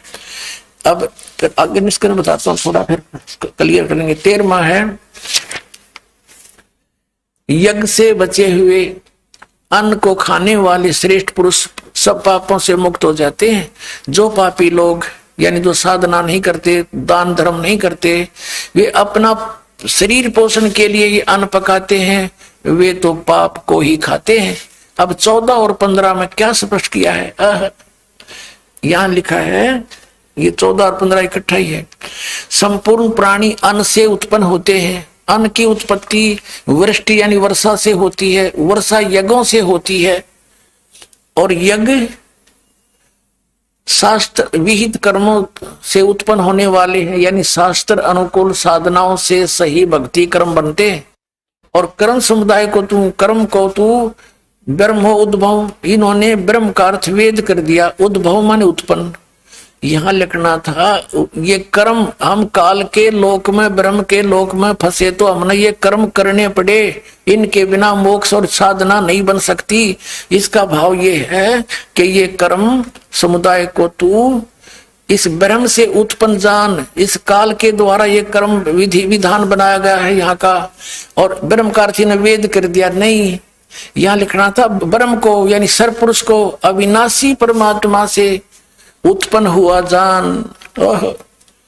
अक्षरम अक्षर उद्भवम, यानी इस ब्रह्म को, ये गलत लिखा है इन्होंने, ब्रह्म लिखना था ब्रह्म को सरपुरुष को अविनाशी परमात्मा से उत्पन्न हुआ जान। इससे सिद्ध होता है कि सर्वव्यापी परम अक्षर ब्रह्म, सर्वगतम ब्रह्म, ये ओनली ब्रह्म नहीं है, इसके साथ परम ब्रह्म, सर्वगतम ब्रह्म, परम अक्षर ब्रह्म, सर्वव्यापी परम अक्षर ब्रह्म परमात्मा ही सदा यज्ञों में प्रतिष्ठित है। सभी यज्ञों में वो परम अक्षर ब्रह्म ही इष्ट रूप में पूज्य है, सबका वही प्रतिष्ठित है, पूज्य है। अब ये दास आपको फिर बताएगा, इसको जब समझ में आओगी, क्योंकि आप विद्यार्थी हो, ये दास इसका आध्यात्मिक टीचर है। और टीचर वही होता है जो बच्चों को उंगलियां पे गिनवा दे और पूरा सिलेबस याद करा दे। सिलेबस से बाहर जो पढ़ाता वो उनका नाशक है जीवन का। अब आपने देखा कि संसार रूपी वृक्ष की हम जड़ की पूजा करेंगे तो बड़े होगा पेड़, बड़ा होकर टहनिया का फल लगेंगे, तीनों देवताओं के, रजगुण ब्रह्मा, सतगुण विष्णु, तमगुण शिव जी के। अब इसमें क्या बताया है तीसरे अध्याय में 10वें 11वें श्लोक में कि तुम शास्त्र अनुकूल साधना करो जिससे तुम्हें बहुत लाभ मिलेगा, और उस यज्ञ के द्वारा बढ़े हुए देवता शास्त्र अनुकूल साधना से, मूल की पूजा करने से, परम अक्षर ब्रह्म को इष्ट रूप में पूजा करने से, वो संसार रूपी वृक्ष के बड़े हुए देवता यानी बड़े होकर के टहनी बने हुए बड़े बड़े बढ़कर वो फिर तुम्हें बिना मांगे ही इच्छित भोग देते रहेंगे। अब ये निष्कर्ष आपके समझ में आया, क्योंकि वो परम अक्षर ब्रह्म, सर्वगतम ब्रह्म, सर्वव्यापी परमात्मा, सबका मालिक, सबके ऊपर वो कंट्रोलर, उसकी वो सभी धार्मिक अनुष्ठानों में वो ही प्रतिष्ठित है, यानी वो ही आदरणीय है, वही पूज्य है, उसी की पूजा करो। और उसकी मूल रूपी संसार रूपी वृक्ष के मूल की जो मूल है उसकी पूजा करने से ये तीनों गुण रूपी देवता, बड़े हुए देवता, ये शाखा बड़ी होकर के आपको बिना मांगे फल देंगे। अब जैसे हमने ये पौधा बोया, देखिएगा, ये शास्त्र अनुसार साधना हमने की, ये इसी पूजा की तो क्या होगा, ये पेड़ बड़ा होगा, फिर ये पेड़ बन जाएगा, ऐसे ये पेड़ बन गया। अब यहाँ ये बढ़े हुए देवता, ये यज्ञ से, शास्त्र अनुकूल साधना से, पूजा से बढ़े हुए देवता, ये बिना मांगे इच्छित भोग तुम्हें देते रहेंगे। जब हम शास्त्र अनुकूल साधना करेंगे, आपके भक्ति क्रम बनकर ब्रह्मा विष्णु महेश के पास आएंगे, क्योंकि यहाँ के ये कैसी रस्म दो, फिर ये बिना मांगे देंगे, लदपद हो जाएंगे ये शाखाएं, अपने आप तोड़ो और खाओ, खुद भी खर्चो, औरों को भी खिलाओ। अब देखना, फिर एक सेकंड आपको दिखाते हैं। यही गीता, श्रीमद् भगवत गीता, यही तीसरा अध्याय हम पढ़ रहे हैं। अब 10वां है कि प्रजापति ब्रह्मा ने कल्प की आदि में यज्ञ सहित प्रजाओं को रचकर उनसे कहा था कि तुम लोग यज्ञ के द्वारा यानी शास्त्र अनुकूल साधना से वृद्धि को प्राप्त हो, अपने शुभ कर्मों को बढ़ाओ, और यह यज्ञ तुम लोगों को इच्छित भोग प्रदान करने वाले हों। ये 5 यज्ञ होती हैं जो दास आपको बताएंगे। 11वें में कहा कि इस यज्ञ के द्वारा देवताओं को उन्नत करो, यानी मूल की पूजा करोगे जड़ की, तब वो देवता रजगुण ब्रह्मा, सतगुण विष्णु, तमगुण शिव जी रूपी शाखा उन्नत होंगे। वे देवता तुमको उन्नत करें, फिर वो तुम्हें फल देंगे। इस प्रकार निस्वार्थ भाव से एक दूसरे को उन्नत करते हुए तुम लोग परम कल्याण को प्राप्त हो जाओगे। 12वें में कहा है यज्ञ के द्वारा बढ़ाए हुए देवता। अब यज्ञ से क्यों कर बढ़ाए हमने, ये आपको बता दिया कि संसार रूपी वृक्ष की संसार रूपी वृक्ष की यानी पौधा समझो, उस पौधे को पेड़ बढ़ाने के लिए हमने मूल की पूजा की, परम अक्षर ब्रह्म की साधना की, और उसकी पूजा में ये सारा ही प्रोसेस आता है। जैसे आपको बताया कि जैसे हमने आम खाना है, उसके लिए मजदूरी करनी है, चाहे टोकरी मिट्टी डालनी पड़ो, कितने ईंट भी उठा कर डालनी पड़े, कितने वो मसाला भी सिर पे ढोना पड़े, कस्सी से भी कार्य करना पड़े। ये सारा ही मिला करके आम प्राप्त करने का प्रोसेस है। तो ये सारी ही जो साधना मजदूरी है, ये उस परम पिता परमात्मा के पाने की है। तो हम मूल की पूजा कर रहे हैं, उसके लिए सब साधनाएं कर रहे हैं, तो फिर ये शास्त्र अनुकूल साधनाएं हैं। इससे फिर ये संसार रूपी वृक्ष की टहनियां शाखा बड़ी बढ़ेंगी, बड़ी हो जाएंगे, पेड़ बन जाएगा। फिर ये बिना मांगे इच्छित भोग तुम्हें देते रहेंगे। ये इसका निष्कर्ष है। आगे देखो, तीसरे अध्याय का 12वें श्लोक में कहा कि यज्ञ के द्वारा बढ़ाए हुए देवता तुम लोगों को बिना मांगे ही इच्छित भोग निश्चय ही देते रहेंगे। उन देवताओं के द्वारा दिए हुए भोगों को जो पुरुष उनको बिना दिए यानी फिर साधना में धर्म नहीं लगाता है, बिना दिए ही भोगता, तो वो तो चोर है भगवान का, वो फिर बहुत दुखी होगा। जो दान फिर नहीं करता, शास्त्र कुल साधना नहीं करता। फिर क्या बताया कि यह है तीसरे अध्याय का अब 13वां श्लोक। यज्ञ से बचे हुए अन्न को खाने वाले श्रेष्ठ पुरुष सब पापों से मुक्त हो जाते हैं, और जो पापी लोग अपना शरीर पोषण के लिए ही अन्न पकाते हैं, वे तो पाप को ही खाते हैं। अपना आत्मा विचार करो। इसमें यह है कोड वर्ड, यह है सदग्रंथ।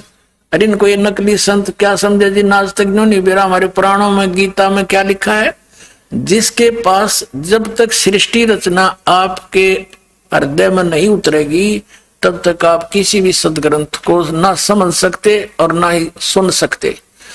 अब ये सृष्टि रचना आपको बार बार सुनाई जाती है। वो परमेश्वर ने जिसने सृष्टि रची, कबीर परमेश्वर ने, जुल्हाई धाणक ने काशी में आकर बताई थी, और वो दास आपके सामने बता रहा है। उस परमात्मा के द्वारा बताया गया ज्ञान, दास का अपनी तरफ से कोई योगदान नहीं है, एक शब्द भी अपनी तरफ से नहीं है। कोई नो के ये नकली संतों के गुरु।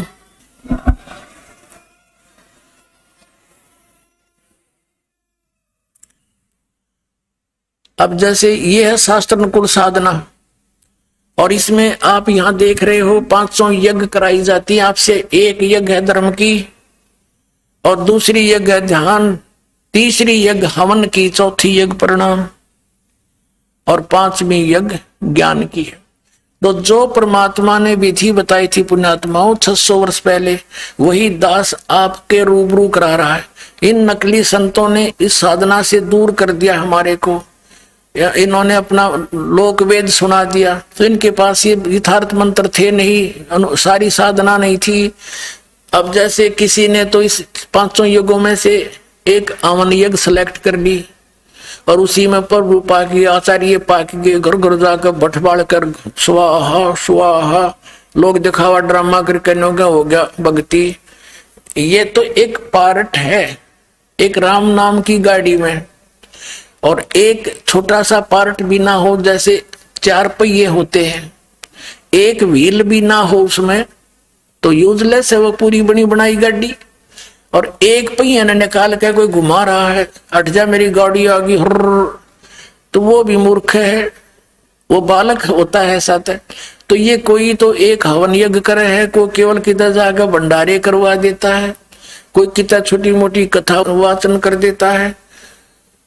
तो ये तो इस प्रकार कोई तो स्टीयरिंग काट के ले रहा है क्या गाड़ी, और कोई एक पहिया निकाले फिर आने को यह कार होगी हैं। तो ये सब पार्ट हैं उसके, और पार्ट भी ये डुप्लीकेट ले रहे हैं, हमारे पास जेन्युइन पार्ट है सारे।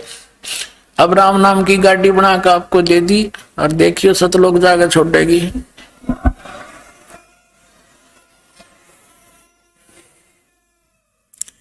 इसमें क्या कहा है कि यज्ञ से बचे हुए अन्न को खाने वाले साधु संत भक्त सब पापों से मुक्त हो जाते हैं। अपने आत्माओं तीसरे अध्याय के 14 और 15 मंत्र में यह भी स्पष्ट किया है कि इन सभी धार्मिक अनुष्ठानों में वो परम अक्षर ब्रह्म प्रतिष्ठित है, वही पूज्य है। अब उसको सबसे पहले उस परमात्मा को भोग लगाकर यहाँ आपको ये प्रसाद बांटा जाता है, ये हलवे का पहले परमात्मा को भोग लगता है, पूरे भंडारे का सबसे पहले मालिक के नाम से निकाला जाता है, उस परम अक्षर ब्रह्म के निमित्त भोग लगाया जाता है। उसके बाद ये सब प्रसाद बन जाता है और वो प्रसाद फिर आपको बांटा जाता है। तो वो प्रसाद आपको कहाँ मिलेगा? जहां शास्त्र अनुकूल साधना होगी, और शास्त्र अनुकूल साधना होगी तो यज्ञ के साथ साथ मंत्र भी होंगे। तो उस यज्ञ से बचे हुए अन्न को, जैसे भगवान को भोग लग गया फिर भंडारा शुरू करते हैं, जैसे ये, क्योंकि वहां जो परमात्मा का भोजन तैयार होता है सबसे पहले मालिक के लिए निकाला जाता है सतपुरुष के निमित्त, और फिर आपको भंडारा सुबह कराया जाता है। उसके बाद फिर परमात्मा का ये कड़ा प्रसाद है, इसका भोग लग दिया मालिक को, अब आपको वितरित किया जाएगा। कहते इस अन्न को खाने वाले भी सर्व पापों से मुक्त हो जाते हैं। अब सर्व पाप से कैसे होगे? केवल यज्ञ से सर्व पाप नाश नहीं होते। यज्ञ क्या है? धार्मिक अनुष्ठान। और यज्ञों का कार्य कितना है?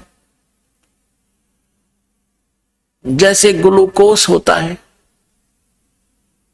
और ग्लूकोज केवल सपोर्ट बहुत करता है ट्रीटमेंट में, लेकिन वो रोग नाशक नहीं होता। तो यहाँ 5 यज्ञ किए जाते हैं।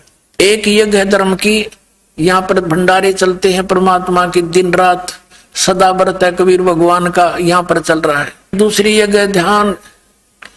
ध्यान का अर्थ संत मते में हठ योग नहीं है।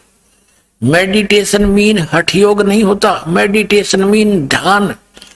जो पति भरता पति से राती, आन पुरुष नहीं भावे, बस पीहर में सुरत परितम में ऐसे ध्यान लगावे।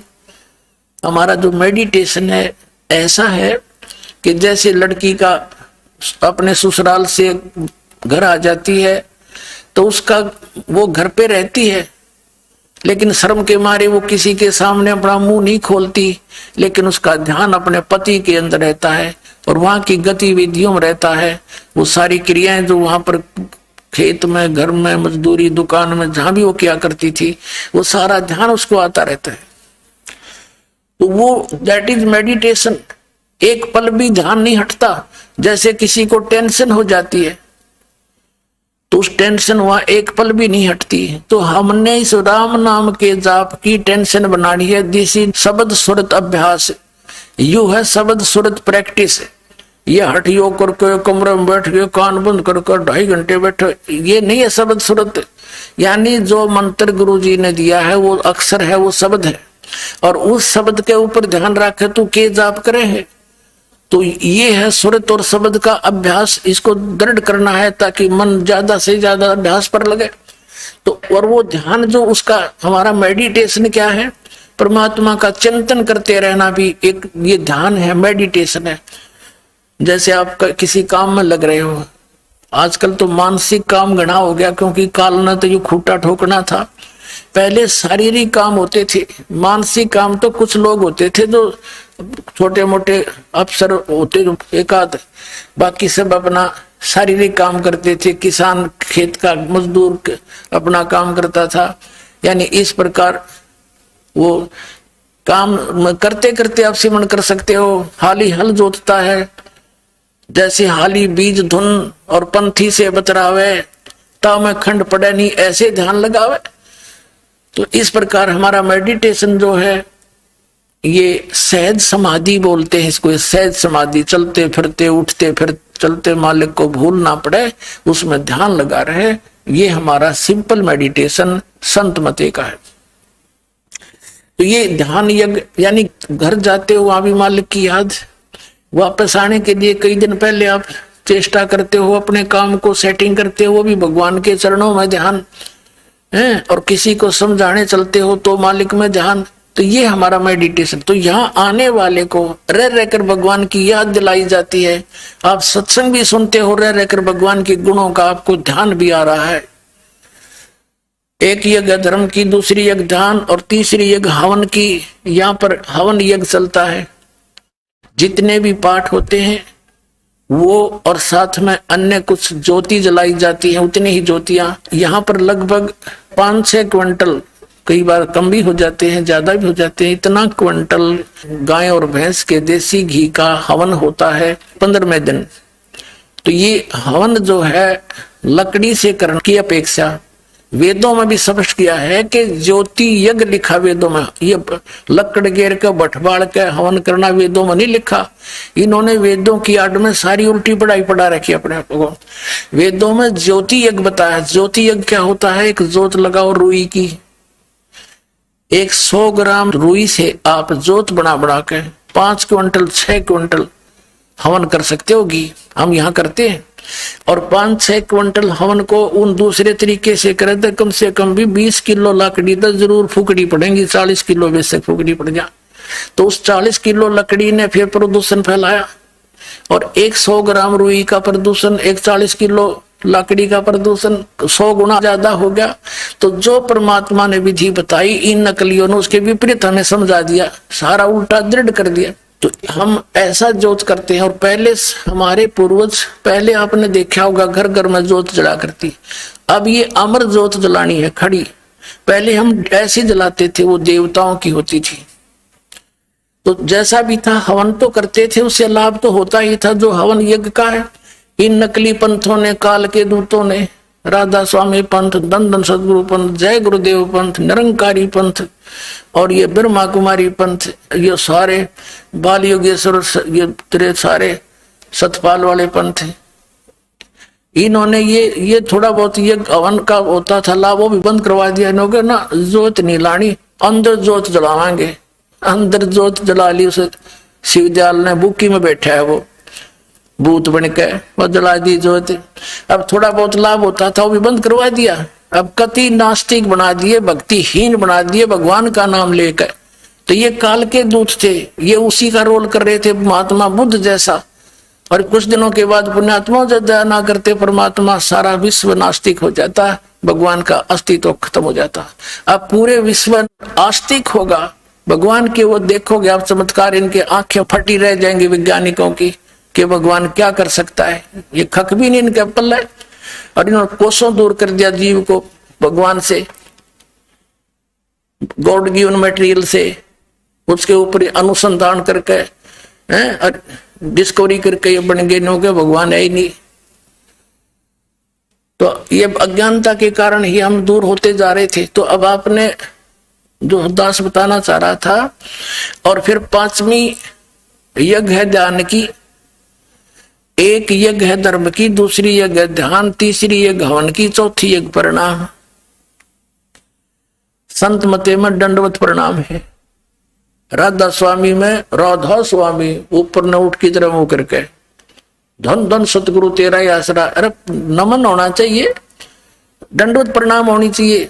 और ये नमस्ते चाली, नमस्ते नो करा करे, नमस्ते जो बरन थप्पड़ दिखावे है कि नमस्ते करे। नमस्ते का अर्थ ये होता है नमस्ते।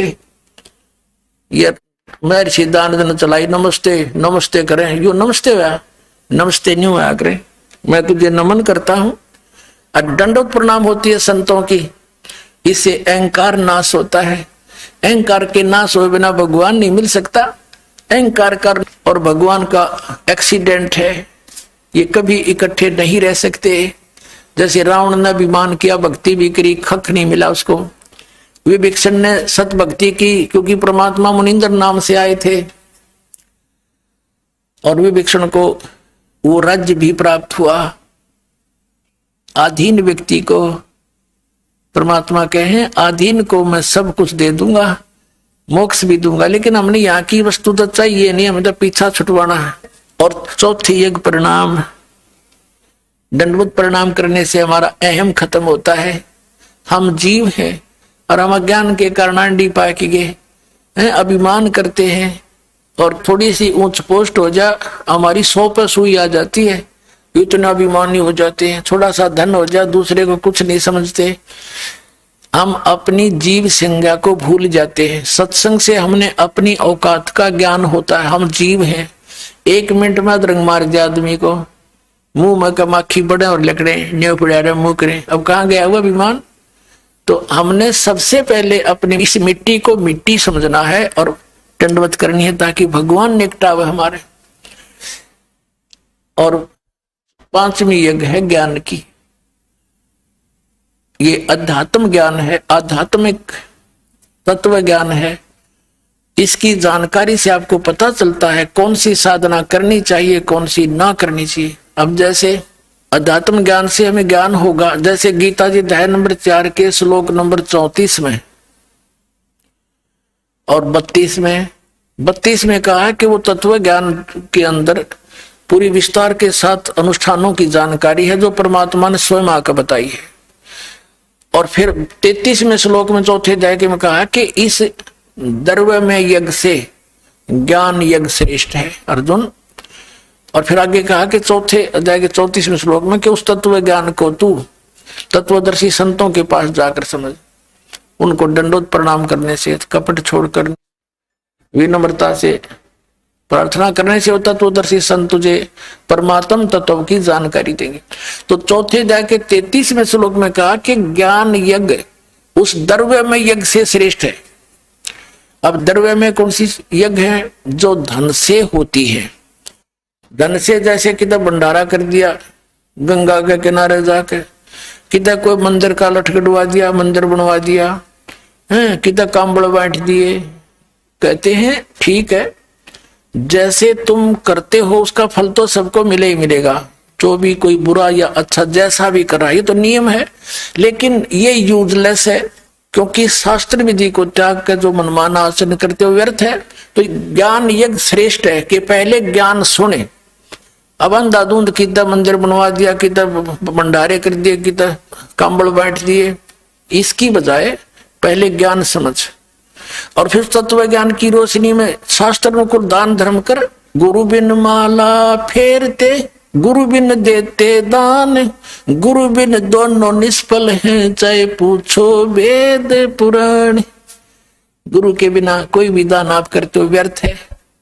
अपने आत्माओं, यहां पर पहले एक कंसेप्ट क्लियर करते हैं कि जैसे यज्ञ और फिर यज्ञों के साथ साथ वो यथार्थ मंत्र, ये कंप्लीट कोर्स है जन्म मृत्यु के रोग का नाश करने का, पूर्ण मोक्ष प्राप्त करने का। अब जैसे ये सही मंत्र मिले नहीं, 3 मंत्र का जाप जो 17वें अध्याय के 23वें श्लोक में गीता जी में कहा, ये बिल्कुल निष्कृष है। और फिर इसके साथ ऑप्शन भी छोड़ दिया कि तत्वदर्शी संत कंप्लीट कोर्स बताओगे, मैं नहीं जानता इसके विषय।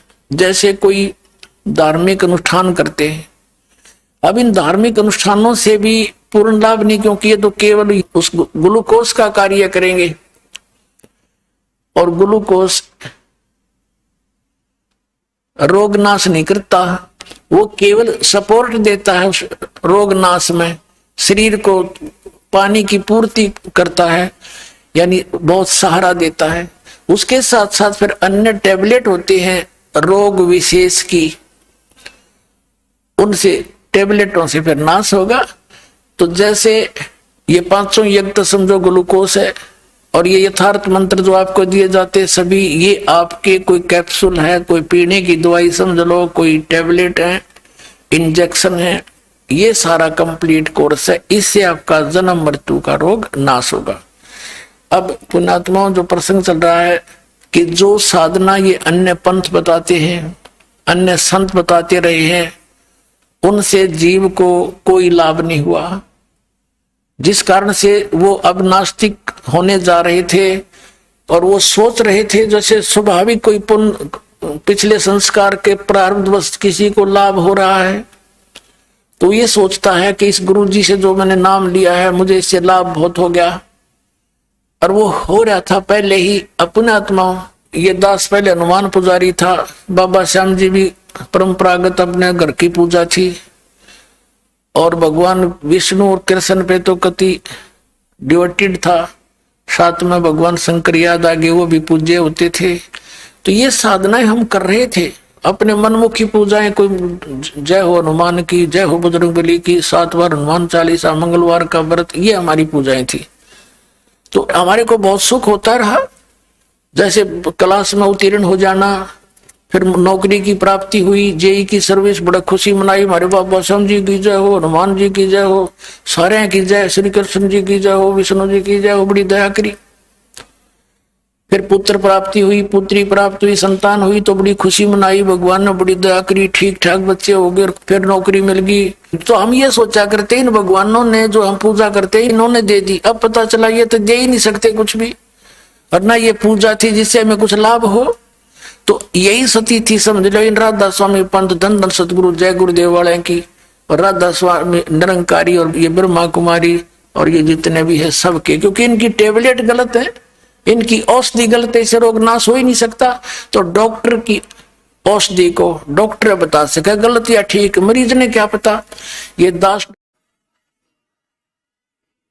अब मिलाओ इन कैप्सूलों को, वो तो जानते मारन के हैं, जहर खवा रहे तुम्हारे को, 500 नाम काल के जाप करवा रहे हैं। छोड़ो उनको, भागो परमात्मा के शरण में, बोलो सतगुरुदेव। अब आपको कुछ भक्तों के अनुभव सुनाएंगे, ध्यान से सुनना। ये बार बार समय नहीं मिलता बच्चों, या एक एक अक्षर आपका बड़ा कीमती बहुमूल्य है, जो भगवान आपको यहाँ लाए हैं। यहाँ आना कोई बच्चों का खेल है, बगैर परमात्मा की रजा से आप इधर मुंह भी नहीं कर सकते। स्पेशल है आपको, चाहे कुछ भी कारण बनाया, चाहे दुखी करा चाहे सुखी करा, आपको ऐसे स्थान पर लाकर बैठा दिया। अब चर्चा सुना करो, एक एक शब्द को ऊपर विचार किया करो। आप सुनिएगा वो भक्तों का अनुभव।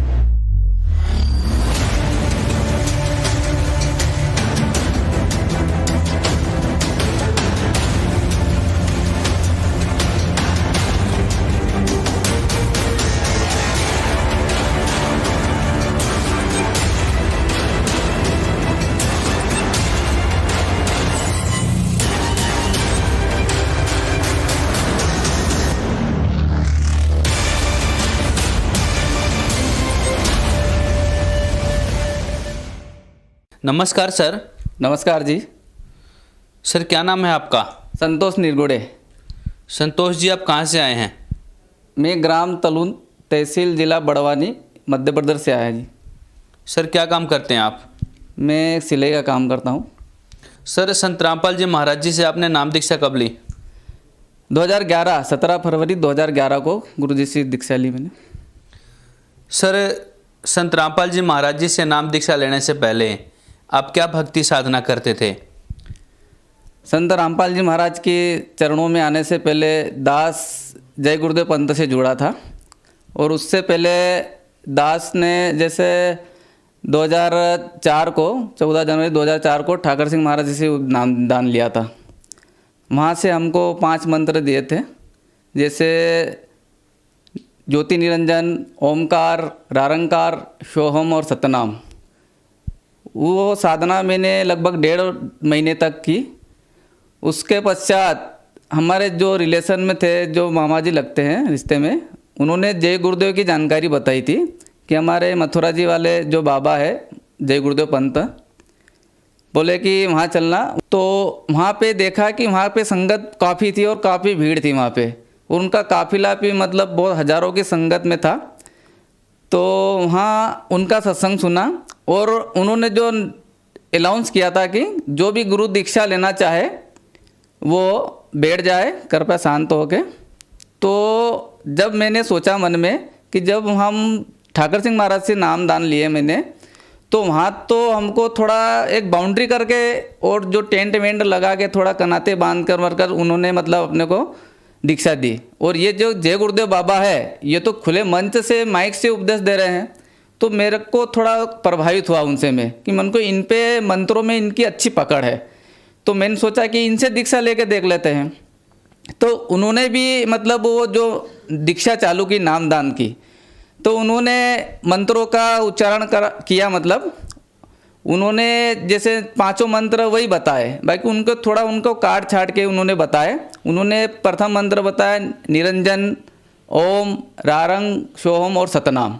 और ये मेरे को ऐसे लग रहा है कि पूर्ण संत है, तो उनसे जी गुरु दीक्षा ली मैंने। सर जय गुरुदेव पंथ में आपने कितने साल भक्ति की? सर जय गुरुदेव पंथ मैंने वो जब दीक्षा ली थी तारीख 25 फरवरी 2004 से दीक्षा ली थी, तब से मैं गुरुजी के श्री चरणों में 11 फरवरी 2017 को आया, तो लगभग 7 वर्ष हो गए थे जी। सर पहले आप ठाकर सिंह महाराज जी से जुड़े रहे, फिर आप जय गुरुदेव पंथ में आकर के आपने 7 वर्ष तक भक्ति साधना की। यह भक्ति साधना करने से आपको क्या लाभ प्राप्ति हुई?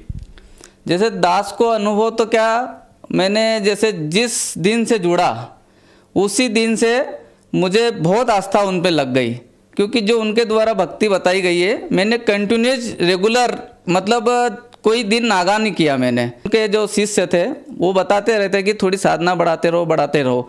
वो साधना हमने मतलब करीबन 2-2 ढाई घंटे मतलब बैठते गए, समय बढ़ाते गए।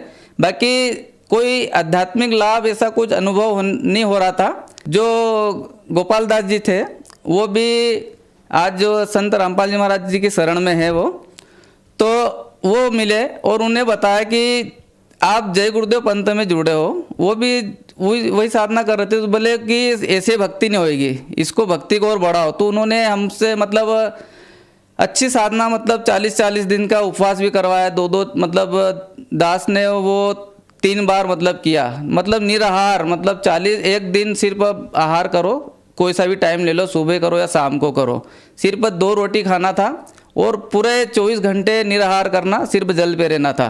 तो दास ने वो भी भक्ति करके देखी और घर वाले भी मतलब परेशान हो जाते थे कि आप क्या कर रहे हो, कैसी साधना कर रहे हो। तो उनकी कंटिन्यूस भक्ति करते रहे, लाभ तो कुछ नहीं हुआ। दास के ऊपर बहुत सी परेशानियां भी, आपत्तियां आई। जैसे जय गुरुदेव में होते हुए भी मेरी पत्नी जो प्रेत बाधा से पीड़ित हो गई थी, तो दास को बहुत शर्म भी आई कि हम जय गुरुदेव होने के बावजूद भी जैसे मेरी पत्नी को मतलब प्रेत बाधा से कैसे पीड़ित हो गई। फिर भी हमने उसको बड़ी मुश्किल से झाड़ फूक करवाया। एक दिन तो उन्होंने कुएं में कूदकर आत्महत्या का भी प्रयास किया।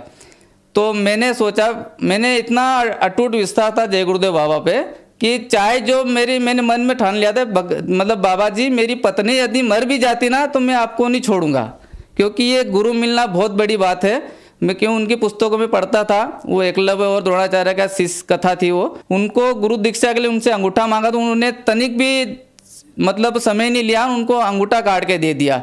और उन्होंने बोला था कि अगर मेरे से शीश भी मांगते तो मैं भी आपको निछावर कर देता। तो उन्होंने एक वाणी थी उसमें कि शीश दिए तो गुरु मिले तो भी सस्ता जान। मुझे वो वाणी मतलब बस घर कर गई। तो मेरे मतलब जो गुरु मिले हैं जय गुरुदेव बाबा है, इनको मैं पूर्ण संत मानता था और बड़ी मुश्किल से मिले हैं, मैं इनको ऐसे ही अब गंवाऊंगा नहीं। आपने बताया कि आप जय गुरुदेव पंथ के संत तुलसीदास जी को पूर्ण परमात्मा मानते थे, फिर आप संत रामपाल जी महाराज के शरण में कैसे आए सर? जैसे ही भक्ति करते करते, जैसे हमारे कुछ भगत जय गुरुदेव पंथ से थे, उनको संत रामपाल जी महाराज द्वारा लिखित पुस्तकें जो सचखंड का संदेश और ज्ञान गंगा पुस्तकें मिली। उन्होंने उस पुस्तकों का अध्ययन करा, लगभग 2-3 महीने तक करा। हमारे बीच में उन्होंने हमको नहीं बताया कि ऐसे ऐसे ज्ञान है। उन्होंने बरवाला आश्रम जो हरियाणा में है उनसे नाम दीक्षा लेके वो आए और आकर हमको भी उन्होंने वो पुस्तकें बताई। तो दास को तो 1.5 महीने बाद में उनका वो पुस्तकें मेरे पास आई। बाकी ऐसे ही मुखाकर उन्होंने फ़ोन करके बताया था कि जो आप जय गुरुदेव पंथ में हम लगे थे कि वो भी पूर्ण मोक्ष का मार्ग नहीं है। वहाँ पे वो जो भक्ति बतला रहे हैं वो भी काल तक की ही भक्ति है, उससे अपना पूर्ण मोक्ष नहीं होगा।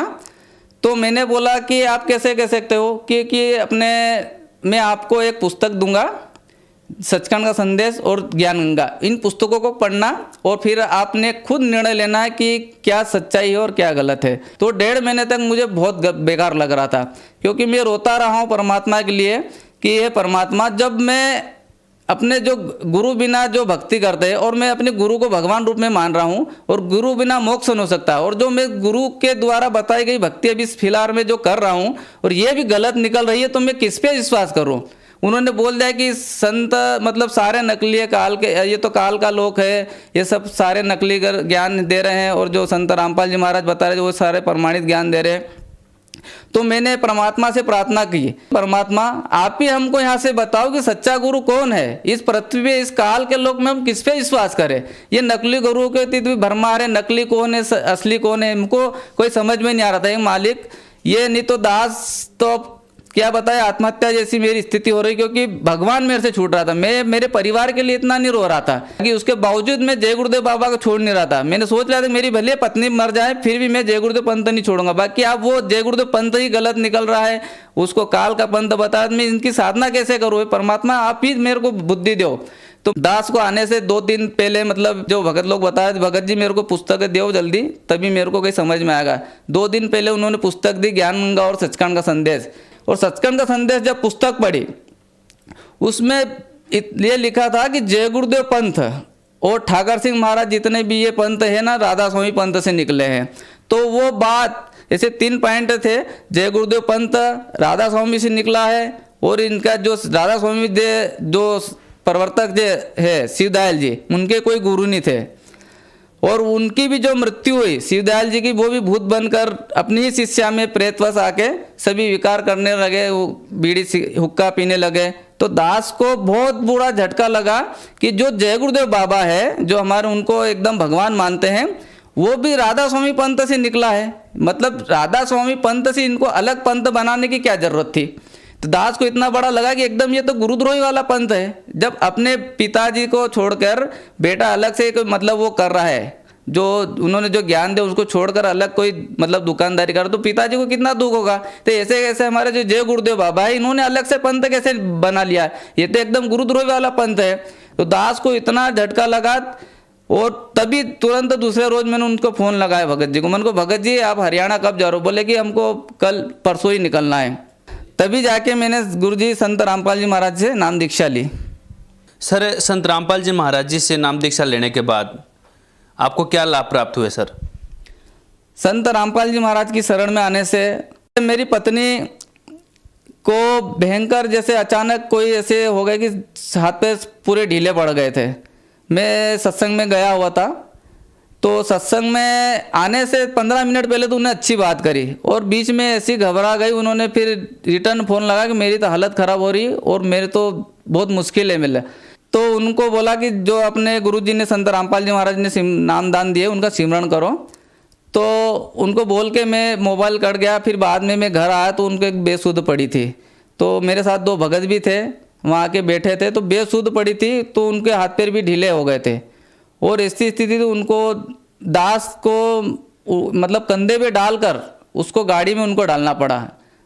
तो बहुत मेरी तो रोने जैसी हालत हो गई। और भगत गांव वाले मोहल्ले वाले भी देख रहे थे कि ये इतनी मतलब भक्ति करता है, तो इसके साथ ऐसे कैसे हो गया, क्या हुआ। वो सोचने में मेरे को भी मेरे लगा कि यार हम संत रामपाल जी महाराज की शरण में है और हमारे साथ ऐसा कैसे हो जाएगा। मालिक यदि मेरी पत्नी को कुछ हो गया तो मैं क्या इनको जवाब दूंगा। मैं तो क्योंकि इनको तो मैंने बहुत लाभ बताए थे कि हमारे गुरु जी की शरण में आने से ऐसे ऐसे लाभ हो गए, ऐसे ऐसे मुर्दे तक जिंदा मालिक ने गुरुजियों ने कर दिए हैं। तो ले जाते हुए मेरे मन में कई सवाल आते रहे, उनको एडमिट करा, और वहाँ ले जाके ही मालिक की ऐसी दया हुई कि उनको बाटल लगा। और जैसे ही उनको बाटल लगी तो धीरे धीरे उनको आराम आने लगा। और फिर उनसे बात करने लगी तो उन्होंने बताया कि आज ये आपकी पत्नी ये नहीं बचती, क्योंकि उनके हाथ पे ढीले हो गए, उनके जाने की तैयारी थी। परमात्मा ने ये हमारी भगतमती को जीवन दान दिया। इसके बाद ही जैसे मेरे 3 साल की एक बच्ची है मतलब, उसको मोटरसाइकिल 3 सवारी बैठी हुई थी। वो 3 साल की बच्ची कितना मतलब हिम्मत रख सकती, वो उसके ऊपर से निकल गई और वो एकदम बेहोश वो भी हो गई थी। बेहोश होने के पश्चात जैसे उसको उठाया तो उसके भी हाथ पे ढीले पड़ गए, कोई उसके मुंह से फेस आने लग गया।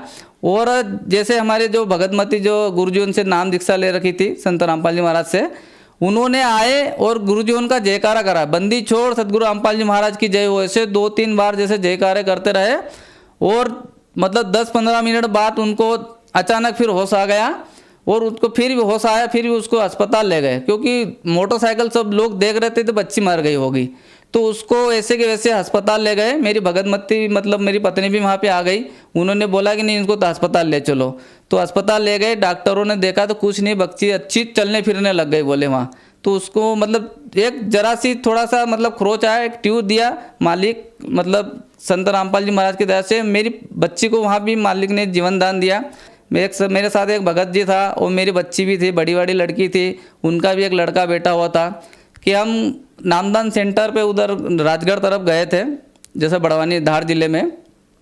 तो उधर से आते वक्त करीबन 8:30-9 बजे का टाइम, रात्रि हो गई थी और हमारी गाड़ी करीबन 80-90 की स्पीड में चल रही थी और सामने वाले भगत जी गाड़ी चला रहे थे। अचानक मतलब उनकी गाड़ी मतलब मोड़ में अचानक सीधे ही मतलब उन्होंने मतलब सामने उतार दिया और बड़ा सा पत्थर रखा हुआ था वहाँ पे, और इतनी फास्ट है कि हमको ऐसे सोच लिया था कि हमको तो कुछ न कुछ मतलब हाथ पैर टूटना ही टूटना है वो। बाकी ऐसे ही मतलब परमात्मा ने, संत रामपाल जी महाराज ने ऐसे ही जैसे जाके एकदम धीरे से जाके ऐसे कोई मतलब गोद में लेके ऐसे हमको चारों मतलब ऐसे रोक दिया वहाँ पे। वहाँ भी परमात्मा ने ऐसे मतलब हमको जीवन रक्षा दी कि दास को भी खैर थोड़ा सा घुटने में थोड़ी सी मतलब चोट आई थी, बाकी वो भी घाव नहीं हुआ। बाकी मेरे बच्चे जैसे बच्चे थे, दोनों बच्चे थे, उसको परमात्मा की दया से कुछ भी लगा नहीं भगत जी। सर पहले आप जय गुरुदेव पंथ से जुड़े थे, फिर आप संत रामपाल जी महाराज जी के शरण में आए। लोगों में आम धारणा ये है कि गुरु बदलने से पाप लगता है, सर ये धारणा कहाँ तक सही है? देखिए लोगों के अंदर जो धारणा है वो क्योंकि गलत है, वो उनको वहाँ जो नकली पंथ है, दास भी जय गुरुदेव पंथ में जुड़ा था तो वहाँ भी यही बताते थे अपने को कि गुरु बदलना पाप है। अपने जो भी गुरु है पूर्ण संत हैं और यही अपने को मतलब मोक्ष का मार्ग है, इसके अलावा पूर्ण संत है ही नहीं। दास को तो इतना कुछ लगा नहीं कि वहाँ पे मतलब कुछ उनको छोड़ने से हानि हुई। आज दास भी मतलब संत रामपाल जी महाराज की शरण में है। जो गुरु जी ने संत रामपाल जी महाराज जो भक्ति बताते हैं वो अपने पापों को नाश करने वाली बताते हैं। जो भी अपने ऊपर कष्ट आते हैं वो अपने पिछले पाप कर्म के कारण आते हैं। बाकी जो परमात्मा ने वेदों को क्लियर करके बताया कि जो परमात्मा के द्वारा बताई गई जो साधना, सत साधना करते हैं उसके भारी से भारी पापों का भी नाश कर देते हैं, और जो भी पाप कर्म रहते हैं वो सत भक्ति करने से ही खत्म होते हैं। सर जो श्रद्धालु आपको देख रहे हैं, आप उन्हें क्या कहना चाहेंगे? मैं जय गुरुदेव पंथ वालों से एक दास से ही प्रार्थना करना चाहता है कि आप सही की पहचान करो। आज जैसे कि जय गुरुदेव बाबा जो इन्होंने गुरुजियों के बारे में एक भविष्यवाणी भी कर रखी है, 1971 की बात है। उन्होंने बोल रखा है कि वो संत जिसकी लोग प्रतीक्षा कर रहे हैं वह 20 वर्ष का हो चुका है। संत रामपाल जी महाराज का जन्म 7 सितंबर 1951 का है, और जिस रोज जय गुरुदेव बाबा ने भविष्यवाणी की थी 1971 8 सितंबर 1971 को, तो उसी मतलब दिन को देखा जाए तो गुरुजी का 20 वर्ष के पूर्ण हो चुके थे। और उन्होंने बोला था कि जिसकी लोग प्रतीक्षा कर रहे हैं वो 20 वर्ष का हो चुका है, और उन्हीं के द्वारा जो बताई गई साधना पूरा विश्व करेगा, उन्हीं का मतलब ज्ञान चलेगा। तो मैं उन्हीं जय गुरुदेव पंथ वालों से मैं ये दास प्रार्थना करना चाहता है। आज जो संत रामपाल जी महाराज जो भक्ति विधि जो बता रहे अपने शास्त्रों से प्रमाणित करके बता रहे। सभी जय गुरुदेव पंथ वालों भक्तों से दास की प्रार्थना है कि संत रामपाल जी महाराज जी के ज्ञान को समझे, और जो भविष्यवाणी 1971 में जय गुरुदेव बाबा ने जिस संत के बारे में भविष्यवाणी कर रखी है वो संत रामपाल जी महाराज जी हैं। उनसे आकर अपनी गुरु दीक्षा ले और अपना कल्याण करवाए। सर संत रामपाल जी महाराज जी से नाम दीक्षा कैसे ले सकते हैं? संत रामपाल जी महाराज के सत्संग काफ़ी चैनलों पे आ रहे हैं अभी, और जो नीचे पट्टी दे रखी है, जो नंबरों की पट्टी चल रही है, किसी भी नंबर पे फ़ोन लगाकर आप वहाँ अपना नामदान का पता ले सकते हैं और नामदान दीक्षा ले सकते हैं। धन्यवाद सर। सत साहिब जी।